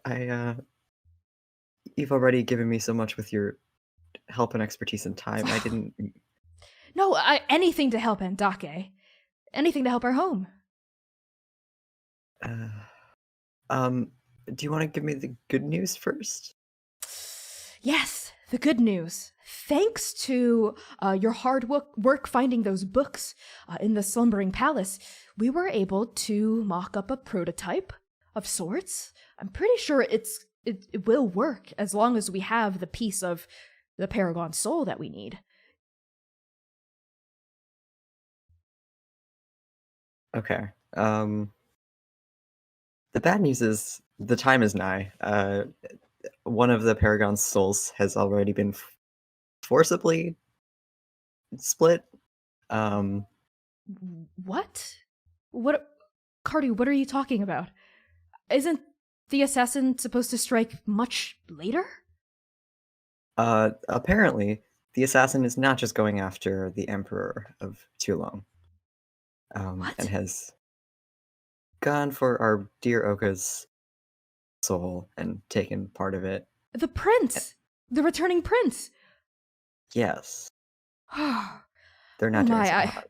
I'm sorry, she like catches herself, right, on like a statue, I think of like an elf. She like catches onto like the elbow. I'm sorry, I've stayed up quite late these past few nights, and this is not good news at all. No.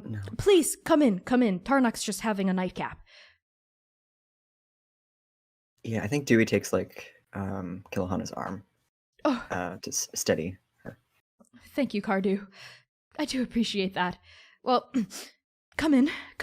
What kind of a host am I? This isn't very hospitable at all. Please. Oh, I hope you don't think of me so much as a guest as a friend? A friend, yeah. Conspiring sounds like the wrong word, but like a conspiring mind. A colleague, how about that? Sure. Minds in common, birds of a feather, as they say. And she leads you like into like the dining area, like past this foyer filled with like these dusky statues and whatnot. And you see Tarnak sort of sat at the dining table, sort of knelt there, and is sort of like sipping tea, right? Very like slowly and tenderly, right? And Tarnak is, of course, this very striking looking elven person with like skin like black marble, right? Like crisscrossed with veins of gold. And they like lower their teacup when you come in, and they like put up like these fingers kind of awkwardly. Like I think like on their left hand they like wave at you. Hello, Cardew. Welcome. Come in. I couldn't help but overhear your conversation in the foyer. Is Oka okay? We've never met, but I do admire them from a distance, I guess. Okay is not the word I would use to describe Oka, but they're still hanging in there for now, which is Well, why the the good project is so news important. is the soul should be able to regenerate, so given enough time and rest and recuperation, Oka will be fine. You haven't gotten to chapter 34 of To Break a Soul, have you? Well, we did skim that chapter a little because it was mostly theoretical and we were looking for pragmatic applications. Cardew, is something the matter? And I think Dewey opens up his notebook where he's just like circled. He's written "Souls do not regenerate" in big block letters and circled and underlined it, and like drawn a little face of him panicking, like a panic face next to it. Oh. Oh my. Oh. And you sort of see like Kilohanna sort of like deflate a little, and like Tarnok is sat there just sort of like staring at your notes with like an implaceable look on their face. Oh. But we already made a prototype and we sold so many of our art pieces and I know, I feel so bad about that. I don't think all hope is lost. I think we just need to maybe redirect the focus. I don't know. I'm not sure it's like something we can extract a soul in preparation for. It might just have to be like a backup in case of a sudden loss of life, shall we say. Okay. Backup. All right. Okay. We can be plan B. All right. Okay. Right. Hope isn't all lost. Right. We'll get through this. Kilohanna and like touches Tarnok's like right hand and sort of like grips it. Tarnok like nods slowly, and then looks back at you, Dewey, and says, "How is Oka? I mean, if their soul is ripped apart, how are they dealing with it? We've never, I mean, obviously this is uncharted territory for all of us." Yeah, I've seen them sacrifice their own well-being, their health, parts of themselves, to do amazing things, but this is... Oh, surely they must be bedridden. They must be so weak and exhausted. Oh, perhaps I can send in a care package. I'm sure they would appreciate that, but you've helped us out so much already, and I would hate to put any more stress on the two of you. No, we like to help a lot, and thank you, Cardew. Really, thank you. It's not every day that...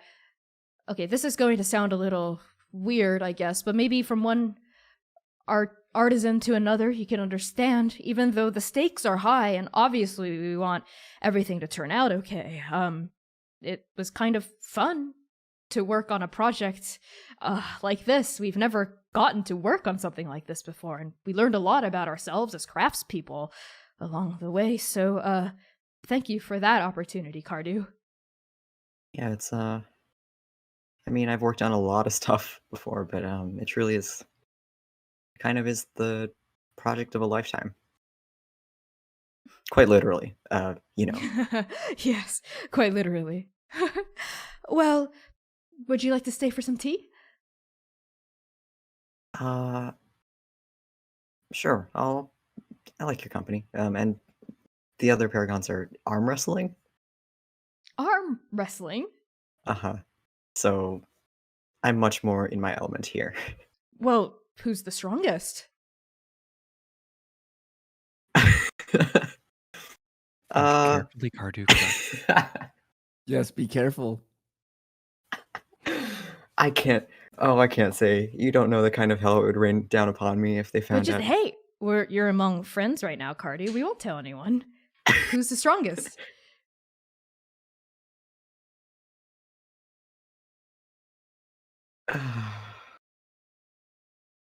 Oh no.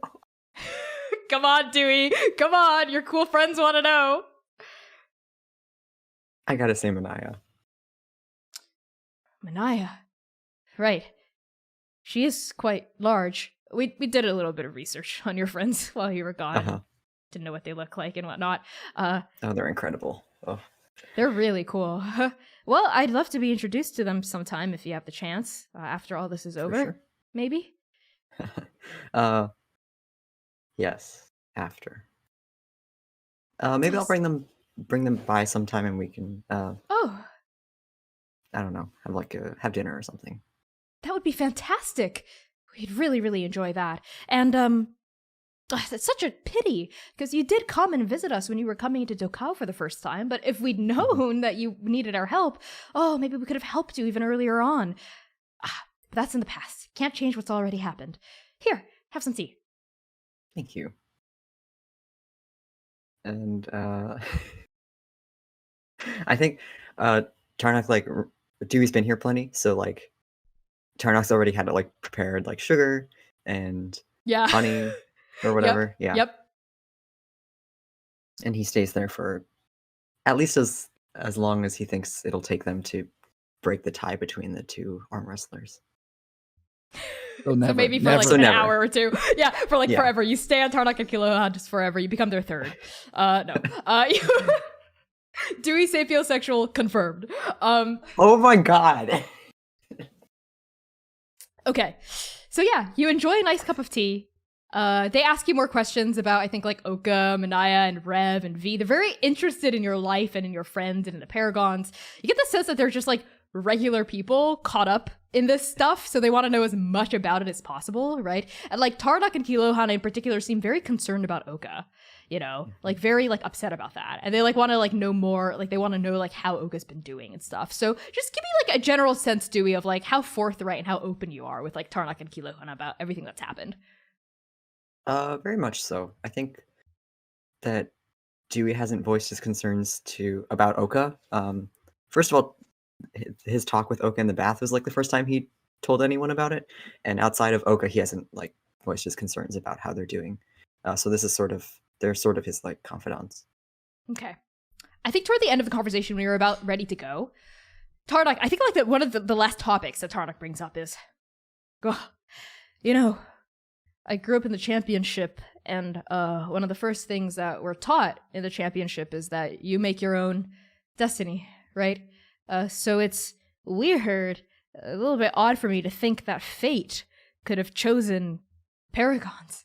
The Paragons are real. In a sense, it kind of goes against everything I was taught, but based on how you've described your friends, it seems like they're all really cool people who are using their power for good, right?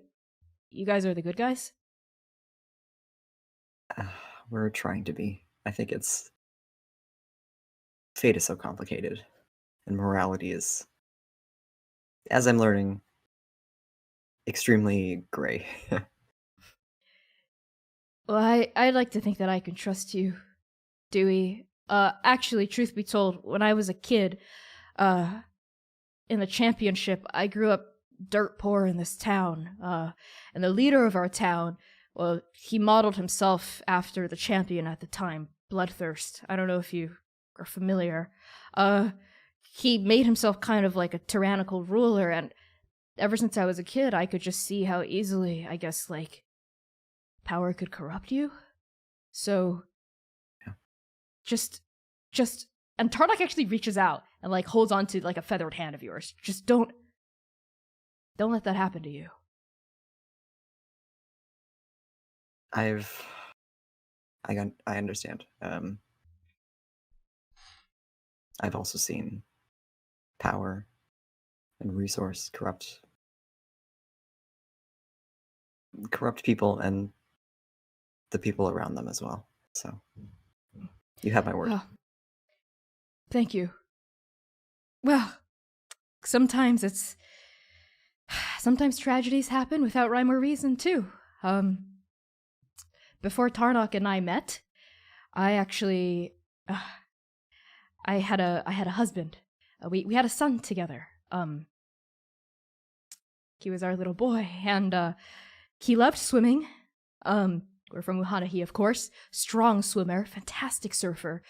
You know, when he got older, when he became a young man, his 20s, he won quite a few surfing tournaments. But one night, and Kilohanna gets this kind of like faraway look on her face. One night, our baby boy, Garha, he went out night surfing. He'd gone out night surfing many times before. We weren't worried. He's a fantastic surfer, incredible swimmer, but for some reason, that night, Mahu decided to take him. We never saw him since. Believe me, there was a period of time when my faith in Mahu wavered. How could this goddess, who had given us everything, who had given us life and wind and surf and love, take the only thing that mattered to us? It didn't make any sense, Cardew. I'm afraid that the loss of our son, well, our marriage didn't survive that. But then I met Tarnak, and we moved to the championship at first, and then here to Tulong right after the cataclysm. And I mean, especially now meeting you, I'm starting to get some hope in the world again. Maybe despite all this senseless tragedy and tragedy caused by people with power who wield it poorly, maybe there is hope for a better future. A future where everyone can just be happy and not really have to suffer anymore. Does that make sense? That's all I want. That's all I'm trying to do. Us too. We just want the suffering to end, Cardew. A better world for those who come after us. That's right. A better world. All right. I'm sorry about your son. It's happened a while ago. I did love my husband, but we couldn't... Well, we had problems in our marriage too, of course, but we did love each other, and don't really know what... Anyway. Sure. Well, it's getting late. We'll see you off. Do I? By Mahu took their son, am I to interpret that as the child passed away? Or Yeah. Like Okay. he not just he went missing? yeah, he Okay. the ocean took him, right? He went surfing Okay. and never came back, right? Okay. Yeah. Mm-hmm. I just asked because I have a weird child arrival story of my own. So I was like, No. Also, Garha was like 20 at the time, right? Was like a young man when he was Okay. lost to the waves, right? He wasn't like Yeah, 3 okay. years old or anything like that. Yeah, no, definitely not. Yep. So I think Tarnak and Kilohanna see you off. They like I think you're belly full of nice tea, nice warm tea, and maybe some other like Mhm. snacks they've been feeding you. You set off, right? And you head back to the slumbering palace with like the odd couple like waving, right? You see like Tarnak like waving with their left hand, right? And then Kilohanna with her right. And they're like forming this little they see you off. Right. And you go back to the slumbering palace. And I think that's when we can I think is it spy chase time, friends? Is it time to lay our spy trap? As a quick clarification, can we assume that Manaya has gotten better after practicing? Yes, absolutely. Okay. I wasn't sure if we wanted to montage that or if that's just like, okay, it happened. Yeah, no, you got it. Also, I just want to do a quick tech check. Is my mic sounding okay, or does it still sound kind of crackly, or is it coming in weird? It's a bit crackly. Yeah. A bit crackly? Mhm. Okay, that's weird. I don't know why that's happening. Let me just like readjust some things. Okay, is it better now for y'all? Keep talking. Testing, 1, 2, 3, 1, 2, 3, 1, 2, 3. Yeah, seems gone. Okay. I'll keep it on. I'll keep it on the setting then. Okay. Is it because It's I've better. been It's moving still a my little mic bit there. arm? Okay. That's okay. Let's just keep going then. Okay. So I think we are going to cut to the morning of the third day, when Consort Mu Piao had told the 5 of you was when she was due to meet Idvala, the spy. So why don't the four of you, Oka, Manaya, Dewey, and V, tell me how you're like laying in wait for this trap? Oka's like, I swear to God, I swear to the gods above that there was a rabbit hole that you could wedge yourself under this portion of fence to get through this courtyard. I feel like I remember it. Mm-hmm. They probably Might filled have- it in. And probably also fit you in US 6. That face.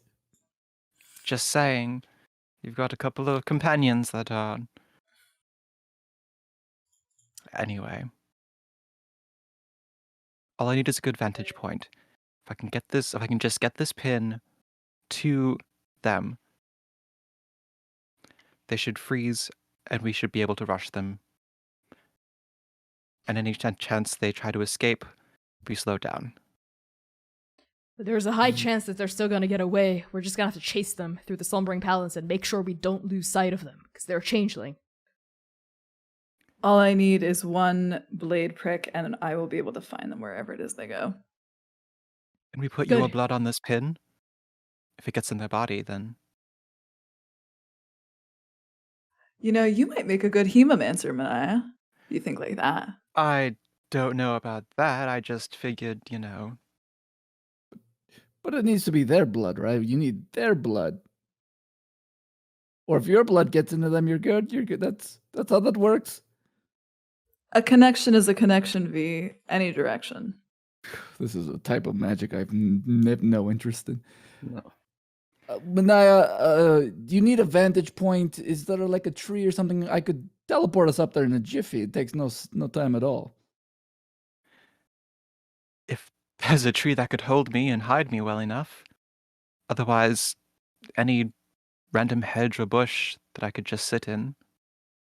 Maybe not a tree, but the walls of the palace are high.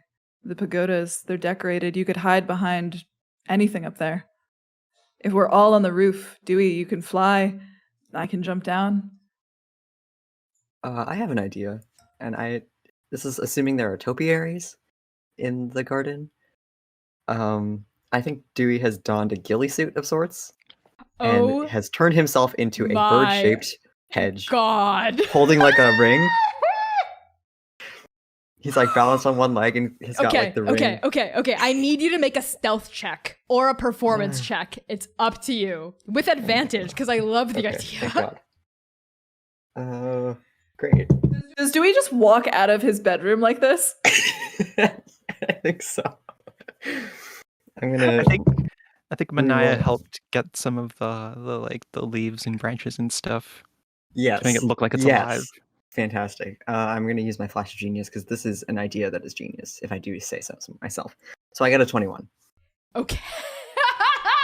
Okay, Dewey looks like a bush holding your ring, like in the garden. You're perfectly blended in, right? The only thing that might tip someone off is that bush was not there 3 days ago. It's like a new topiary, right? But other than that, you look like completely part of the garden, right? So that's Dewey's disguise. What about the rest of you? Oka makes sure that they prick their hand with the needle that Manaya is going to use, and then they hand it back to her, and they say, "Don't miss."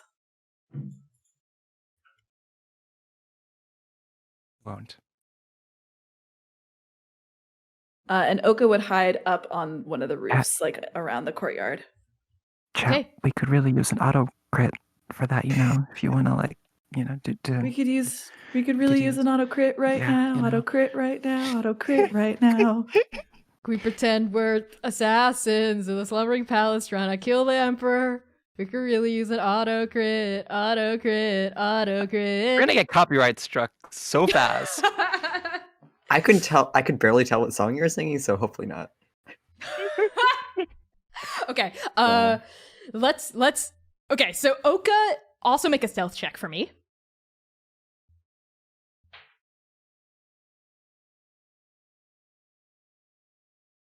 $17. Okay. You hunker down on the eaves of the roof, right? And you're like peer, you have a good vantage point. And you're pretty sure unless someone was actively looking for you or like scanning the sky, which the spy might, they seem pretty smart and perceptive, they probably won't see you. I should probably just use my invisibility, no? Yeah, probably.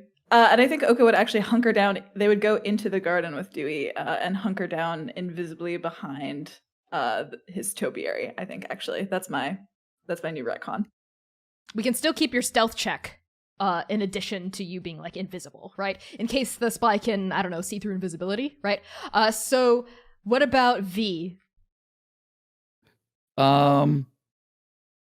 I have an idea. If you will let me cast Seeming on you, Manai, I can make you also look like a boy. I'm rereading Seeming, and it doesn't say I have to make you look like another creature.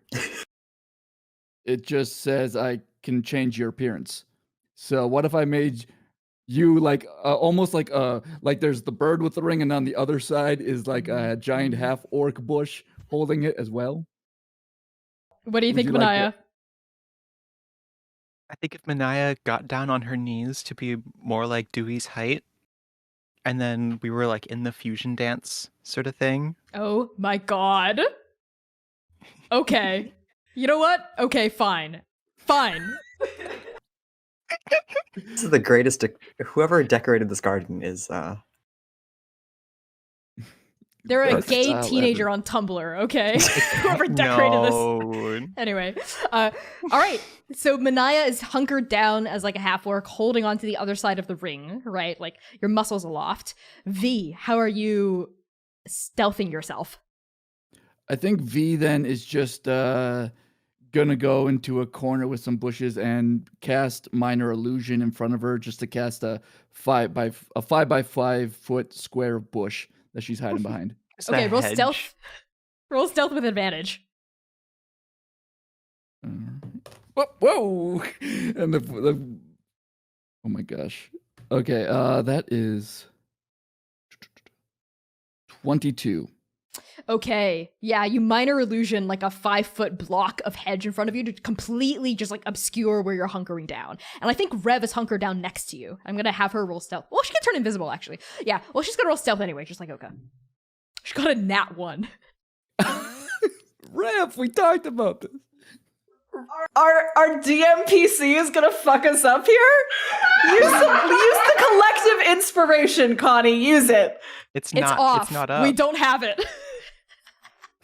Okay, y'all. She turns invisible, but she's in a horrible position. She's just straight up in the garden, I think. And maybe y'all are hustling. You're like trying to get into places, and you start hearing like Consort Mupiao's voice being like, "I'm just going to take my morning tea out here to enjoy the nice topiary." Like as like the sign that she's about to come out and the spy's about to meet her, and Rev's like, shit,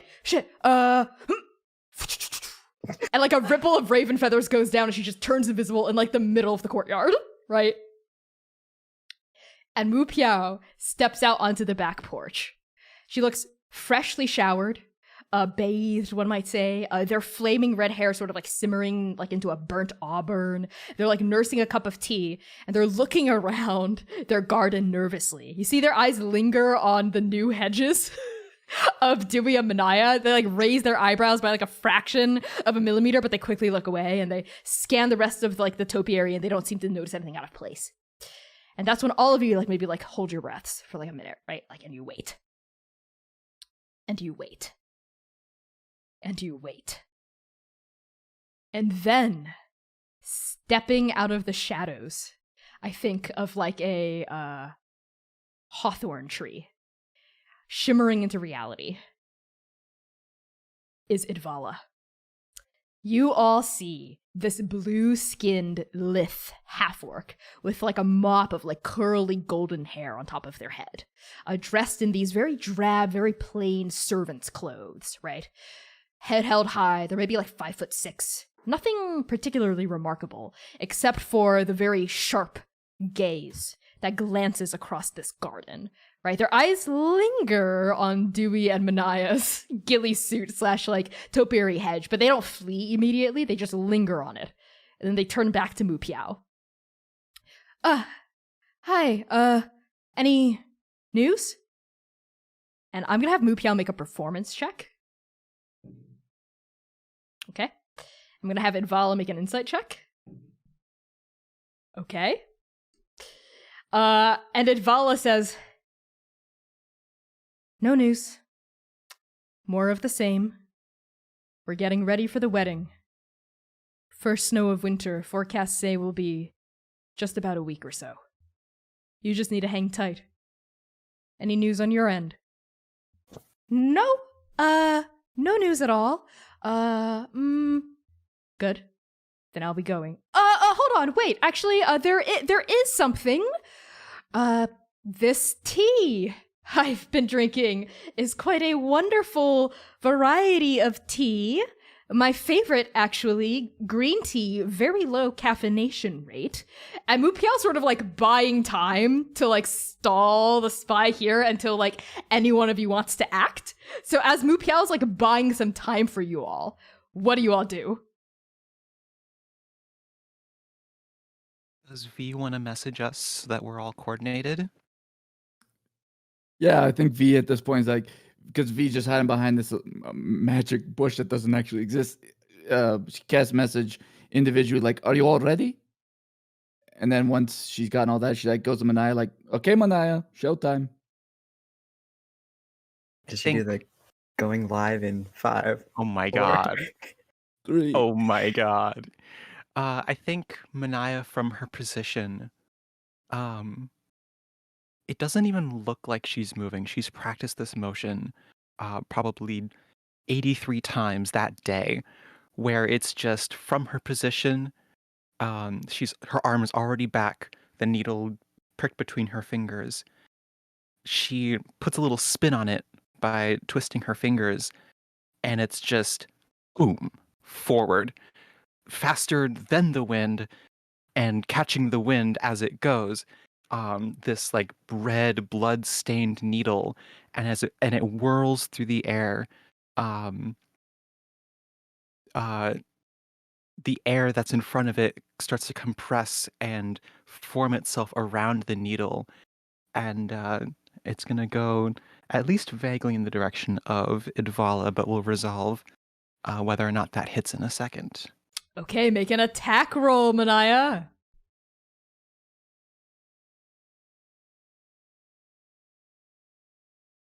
I am not confident in the 13. I have 2 points of inspiration. I'm using 1. I can also add my Flash of Genius. Since I'm... Oh my god, yeah, you're helping. You're like part of the topiary, yeah. Yeah, So add how 3. much? Add 3? In that case, 24. That does hit. So tell me what happens. It, I think, plunges itself maybe right below the shoulder blade, in Idvala's back, and immediately, like as soon as Manaya knows that it's going to hit the mark, maybe when it's like halfway there and Idvala hadn't moved yet, she's gonna break and grab the ring, probably because she's probably faster than Dewey. Maybe hit Dewey just a little bit to get him to start moving, and then just book it towards Idvala. Okay, so why don't you have that deal As a- damage first, right? Weapon, attacks, normal effects. So It it's would a probably just be like pin. 1 damage. Yeah, I think it's like 1 Not even piercing the damage. Yeah, okay, like a single piercing damage, yeah. As this But- prick boop, into their shoulder blade. And immediately their body from that point is just covered in compressed air, and they are frozen in place. Okay, yeah, wind whirls around them and they freeze, right? As they're in the middle of like looking bored about Mupiao telling them about like their tea, right? And they like leaves kick up around their feet and like swirl around them like they're like a golden like tousled hair ruffling in the wind, and their eyes are still able to move even though their body isn't, and like one eye, like eyes glide to the left and then to the right and like land on you, Manaya, coming at them with the ring. So at this point I need everyone to roll initiative. And I think as that's happening, Oka's, because it costs no action for Brand of Castigation to go. As soon as the damage is done, Oka's blood tether is there. Yeah, could this be like a surprise round where we can Yes. like each take an action? They are Or surprised, how that yes. works? So you already took your action. And you're rushing forward with your movement now with the ring. So everyone else gets to go before regular initiative happens. And I'm not far enough away where I do like need to action surge to dash or something, right? I don't think so. I think you're probably like 30 feet away. Okay, yeah. Okay. 22 on my initiative roll. Whoa. Okay, cool. I also got a 22. Nice. Whose dex is higher? I have a 17 dex. Oh, yours then. I got a nat 20 though, so.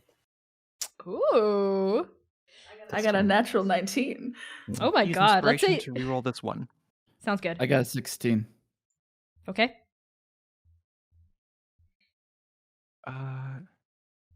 18.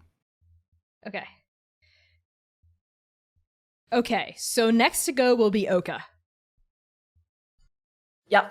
I think Oka had gotten up and like kicked off the ground as soon as the pin went, and they're like already moving. I think they're like dashing like from the ground toward Idvala. And the invisibility like sloughs off as soon as they start moving, right? And they see the wind come up, and then the blood tether like is there in one hand,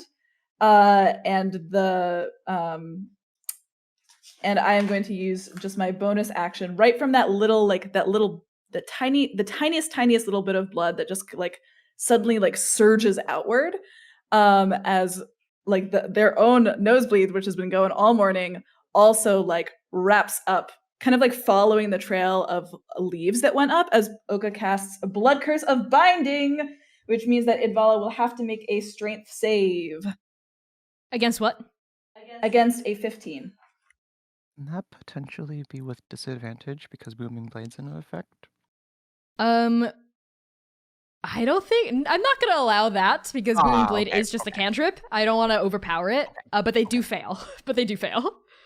Great. That means that their speed is reduced to 0 and they cannot use reactions until the end of their next turn. Yep.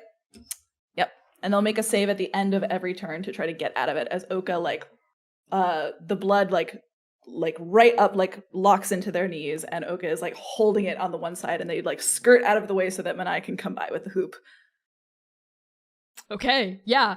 So this blood like binds them and tethers them into place, right? As this like wind continues to whip around their body, and their eyes are now like wide, right? As their like their arms are like pinned to the sides of their body.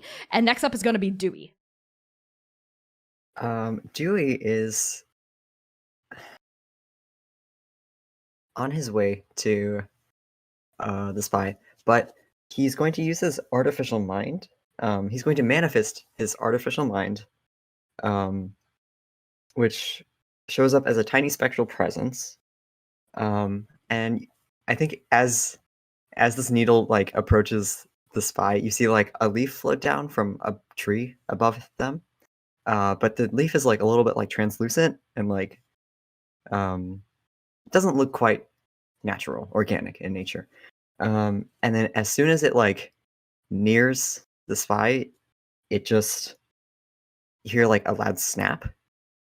And it's going to use information overload to overload the thoughts of a creature it can see. And it channels a jumble of information from the artificial mind. So it needs to make an intelligence save. Okay, against what? Against 15. Wow, we're just really ruining the spy's day on like our first turn. Yeah. Okay, they do save, but Okay. what would the effects have been? It takes 1d8 psychic damage, and it would have been too distracted to defend itself until my next turn. I think it can still take the damage, but I don't know if it'll be like too distracted. I think is how I'll resolve it, because it was close to making the save, but like it Sure. just barely made the save. So yeah, why don't you roll damage? Okay, does 5 damage. What does it look like as this like leaf comes down and like jumbles Idvala? It just like floats down gently, and then right as it passes next to their ear, it's like if you've ever, yeah, it's just like a really loud noise right next to their ear, and so it takes like 5 sonic damage, and it's like, what the hell was that? And then the leaf just poofs. Is it like that scene in Midsommar with the guy like claps? Oh, sorry. And then fucks up his day. You know what I mean? Yeah, it's absolutely like that. Yeah, the leaf just poof, and you all see Idvala go, ugh. They like close their eyes and they wince, so they like shake their head, right? But they shake their jaw very quickly, and their eyes snap back open with like clarity, right? As their eyes like lock onto you now, Dewey. They see like the origin of this like leaf exploding in their ear. They're able to shrug off the adverse effects, but they do take damage from that. Is that your turn, Dewey? Sure. Okay, next is going to be... Go ahead. Yeah, Dewey is on his way. Okay, Dewey is also rushing forward, I think. Like, all of you are, like, rushing forward, like, to get within melee of this person. A mess of leaves just, like, flying everywhere off of his Achilles heel. From off. Oh my god, Dewey. Next up is going to be V, because Manaya already went at top turn. Yep, so you're going to see this bush, and you're just going to see V sprinting through it, and it, like, dissipates into a fog, like, you just misty dissipation. And as she gets closer, she's seeing all the stuff that what Oka has done, what Manaya has done, what Dewey's done. And V's just kind of like, you know what? I think I don't need to do too much, but I'm going to ready an action.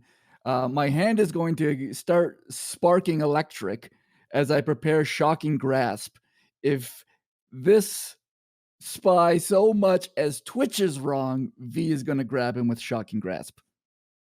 Okay, your hand like sparks, right? As you like lunge forward, you get ready to like grab onto this spy. Ready that action. Is the trigger going to be like, if they so much as look suspicious, I'm going to touch them? Yeah, if they look like they're even trying to do something, and it would prevent them from taking any reactions, but because Oka's already done that, I don't need to do it again, so I'm just readying it in case. I'm going to just have the hand like be right next to it so he can hear the buzzing of the electricity between my fingernails. Okay, you rush forward, the illusion of like this topiary falls away, and your hand sparks as you lunge forward. And last but not least to go is going to be Rev, who... like the raven feathers like ripple down her body, and she's got her whip in one hand, not Grim. She's gonna lash her whip out, and it's similar to how she like held down the face stealer. It's gonna whip around Idvala. She's gonna pull them down and like ground, like just pull them onto their knees, right? And like the spikes dig into their body and like cause them to bleed a little bit, and they let out a as they like fall onto their knees prone, right? And like Rev like pulls them down. So this is gonna be a grapple strength contest. Yeah, they don't beat Rev. As Rev is just like holding on to them, right? And like Idvala is like, like with electricity crackling their face, with like a booming thunder wind whipping around their body, this blood tether, and now like this thorny whip also lassoing them to the ground. We're back up to the top of the order, which is Oka. I think Oka kind of pauses, and they're like, maybe that was a little bit of overkill. Because they're right there. I think, again, Dewey and Manaya have the ring, so I think Oka would also ready an action to dash after them, to attack, to get the tether back. Anything and everything they would need to do in order to keep the spy steady. I think I will, if I could hold my turn until after the ring happens. You definitely can. You can also talk. Talking is a free action, just as a reminder. I guess then Oka's maybe like they like skid to a stop. Hey, pleasure to meet you. Idvala spits onto the ground at your feet, and V's Shocking Grasp comes into effect. Yeah, immediately. Yeah. Okay, so make that attack roll. Oh yeah. Let's see. So that's actually using. Let's see. It's actually a melee attack, which is weird for V. So that is actually. Can I take a luck point and just re-roll this because my strength is so crap? Yes. All right. So the best I did is 13. That is not quite gonna cut it, V. But you do have 2 inspiration. Let me use one inspiration here. That's a net one. Yikes. Okay, so same Devil's Bargain. I'll let you hit if they do get a reaction. They can't take reactions. Special reaction. Okay, fine. Sure, why not? Let's do it. Okay, so roll damage and tell me what it looks like. I'm also going to use a sorcery point to re-roll. I could re-roll up to 1, but I'm just going to re-roll 1 dice here.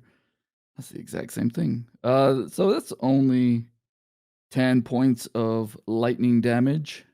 Only? What does it look like? It's just going to be like straight on right onto the side of their face, and you just see this electrical current just sort of shoot through their body, and then V removes the hand, and there's like a little handprint of like not seared flesh, but like red. There's like a first degree burn on their face. Oof. As soon as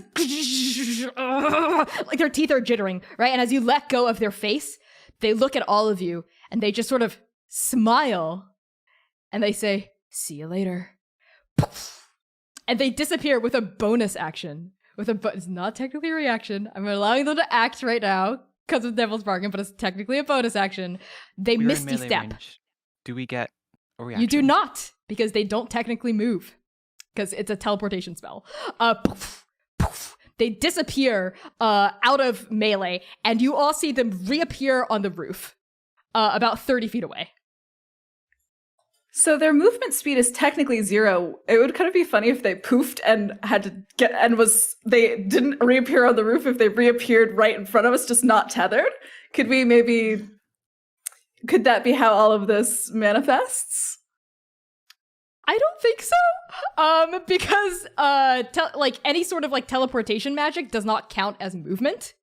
It just counts as like you're relocating to a different spot on the map, right? So I don't know if like getting your speed, they wouldn't be able to move past the roof.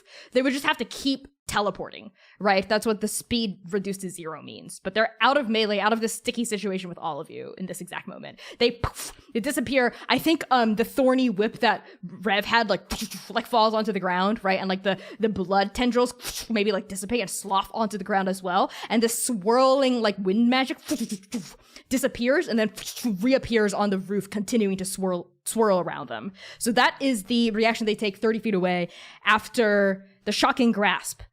But it is still technically Oka's turn.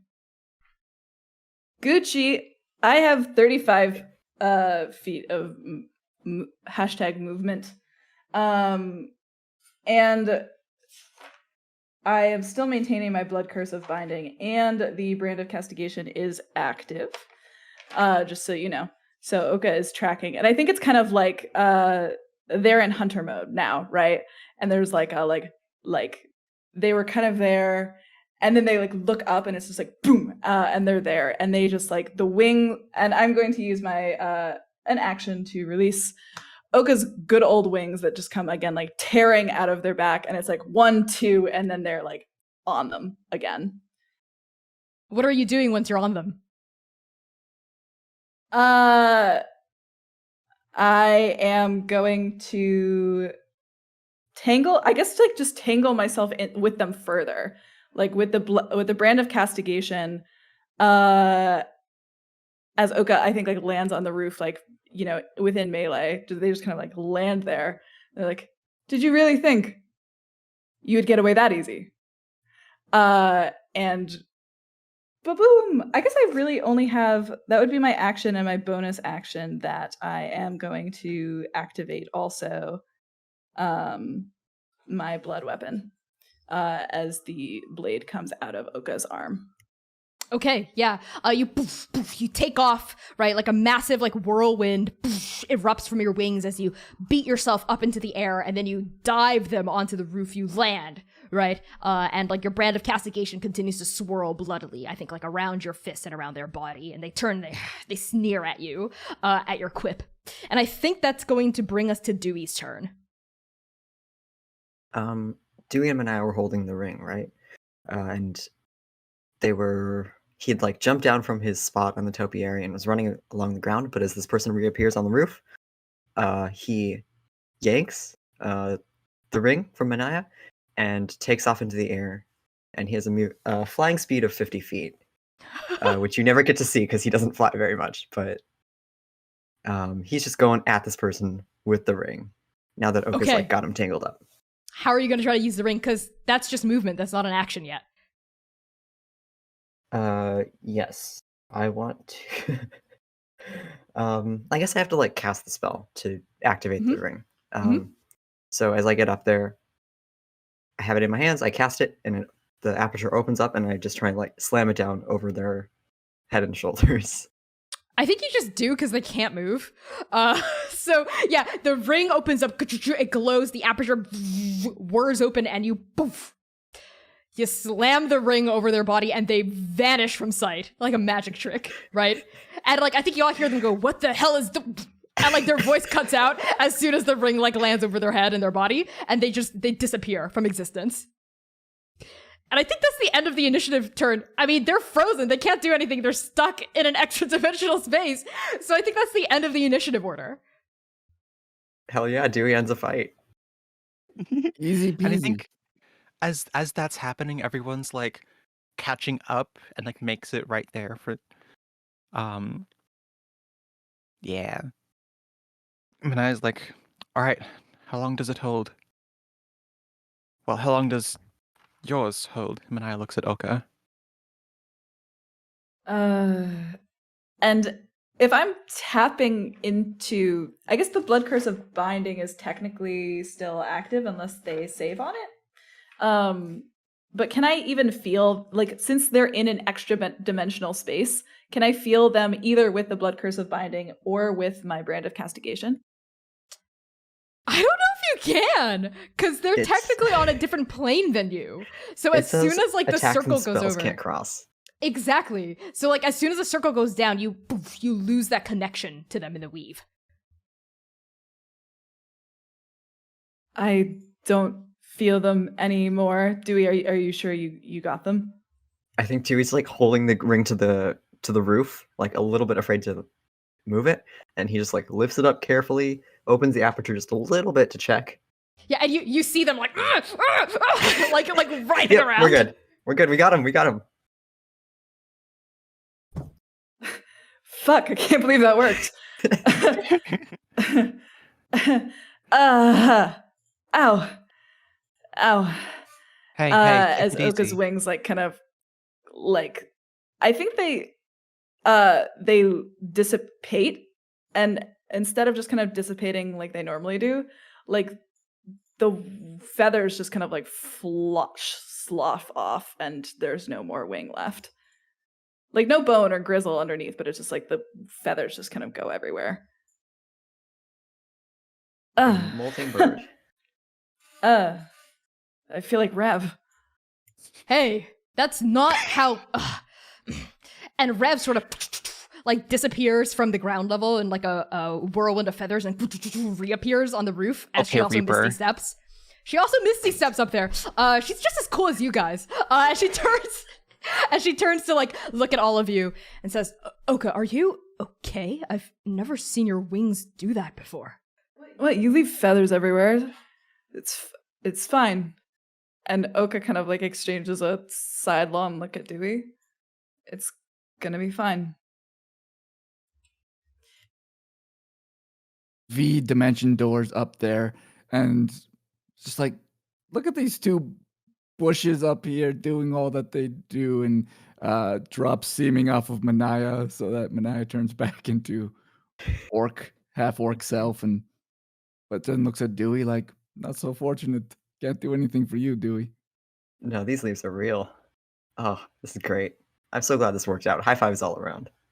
Let's not get our guard down. Yeah, I think Oka looks down back into the garden at if Mupiao is still there. They are. They're looking up at all of you and they're going, "My son will be up and about at any moment. Get out of here now." Okay. Right, V, where to? Me? I don't know this place. Okay, where's a good place to hide these? Aren't we taking them to the second wife? Right. Second wife. Sure. He has a moment of thought about the first wife. Yeah, let's go back to the second wife. Let's go. And leads the way to the betting parlor. The betting. Oh my god. The betting parlor. Okay. Of the second queen. I think we can cut there. Right? Like on like maybe Rev going, she like jumping off the roof, like the raven feathers like rippling across the screen, right? And when they wash away, we see the 5 of you and Dewey holding this ring, I think, maybe like tentatively. Is this sort of like a wheel that you've just got that's like closed up? Yeah, I think he's holding it like he's got it under his arm, like the way you might run with a football, I think. Oh my god. Okay, you've got the spy tucked in your extra-dimensional pocket underneath your arm. As the 5 of you approach Queen Guo's private betting chamber. You had to like get past like throngs of people gambling, I think, even like during the day. But like because the guards recognize V and of course they recognize Prince Hien, they like make way, right? And maybe there's even been like a line of communication open to let them know that like the queen is expecting visitors at this time that match your description. So like the sea of people betting, you know, sitting around like mahjong tables, playing like various kinds of card and dice games part seamlessly to allow passage. You move past the first rung of this like wide garden into the middle rung of like a more manicured set of topiaries, and then into like the inner rung of like these beautiful like koi fish in these suspended globes of water. And then finally, you reach the antechamber, right? This holding space with 2 big like buff looking palatial guards standing in front of Queen Guo's private betting chambers. The guards nod. They grab onto the door, and they hoist it open with a groaning noise of steel against wood. And now all of you see this inner chamber. 4 celestial statues of beautiful animals in each corner. And the very center of this chamber with its high, lofted ceiling, dust particles swirling through the air, and the sunless light filtering through windows above the ceiling. The mahjong table. Seat for 4. Sat at the head of the table is Queen Guo, this massive Goliath woman who, even like in this chair, towers, I think, over most of you, right? And like she's got these broad shoulders and this like tall, long neck, right? And this like silver hair braided down her back. And even seated, you can tell that she's probably taller than Manaya if she stood up, right? Standing off to one side. No servants in this room, no like helpers, no officiants, just Queen Guo, and in the corner, Queen Mo, the first wife of the emperor. Fan splayed in front of her beautiful, graceful, dragonborn-like face, with its crested scales fanning out from her neck. She looks over the tip of this fan to gaze at each of you in turn. Queen Guo stands up from the mahjong table and confirms that she is indeed taller than Manaya, this woman of like at least 8 feet of height, like sort of just like takes up all the space in here, and all of you feel the weave begin to tighten around you as Queen Guo speaks. Some sort of magic is cast over this chamber, truth-telling magic that compels your throats to open, right, and speak honestly, loosens your tongues. Queen Guo says, "Ha! Welcome, welcome, welcome! Come on in. Shut the door on your way in. Makoya, it's good to see you. Been some time." And should we end the session there? I think we should. That is where we should end the session. Thank you everyone for tuning in.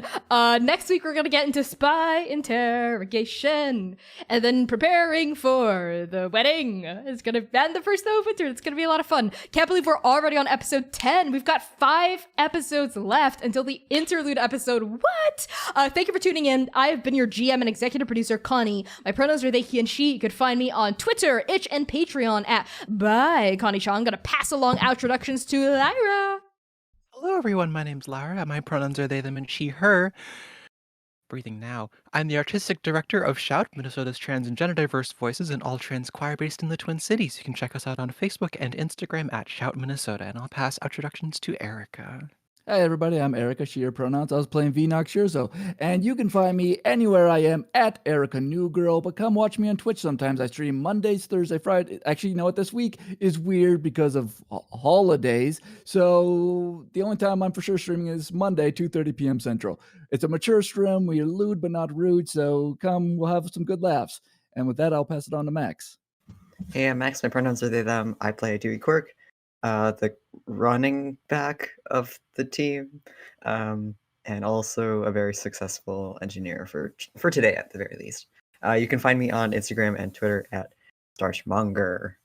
Pass it to C. Hi, y'all. My name is C. I use they, them pronouns. I'm a dancer, digital artist, tabletop streamer, and I played Okahien, the unlovable half-soul dirtbag who I love so much, actually. Unlovable? To whomst! To Queen Moi, probably. So, yes, you can find me drawing very gay, very trans art of mostly Transplanar stuff on my general accounts across the internet at PieSharpArt. You can also find me if you want to see more very gay, very trans, very gayrist action, emotion from me. You can find that on Friends Who Roll Dice's channel tomorrow at 7 o'clock Central Time. So, no, 6 o'clock Central Time, 7 p.m. Eastern Time. I should really just have that on lock. But on Friends Who Roll Dice's channel, playing Invisible Sun, where I play the curse maker Electo, a huge agender curse knight. So if you're interested in that, check it out. And I'll pass it back to Connie for our raid. Great, we're going to be raiding Critical Bard. They are a black streamer. They're currently playing Dungeons & Dragons. Let's give them a shout out, say hello to them, say Transplanar sent you. Even if you can't stick around, give them a follow, let them know that we're in their chat, that we say hello. Thank you again for tuning in. We'll see you next week for episode 11 of Arc 4. Love you so much. Thank you for the new viewers and the new follows. Spijo. Bijo. Why?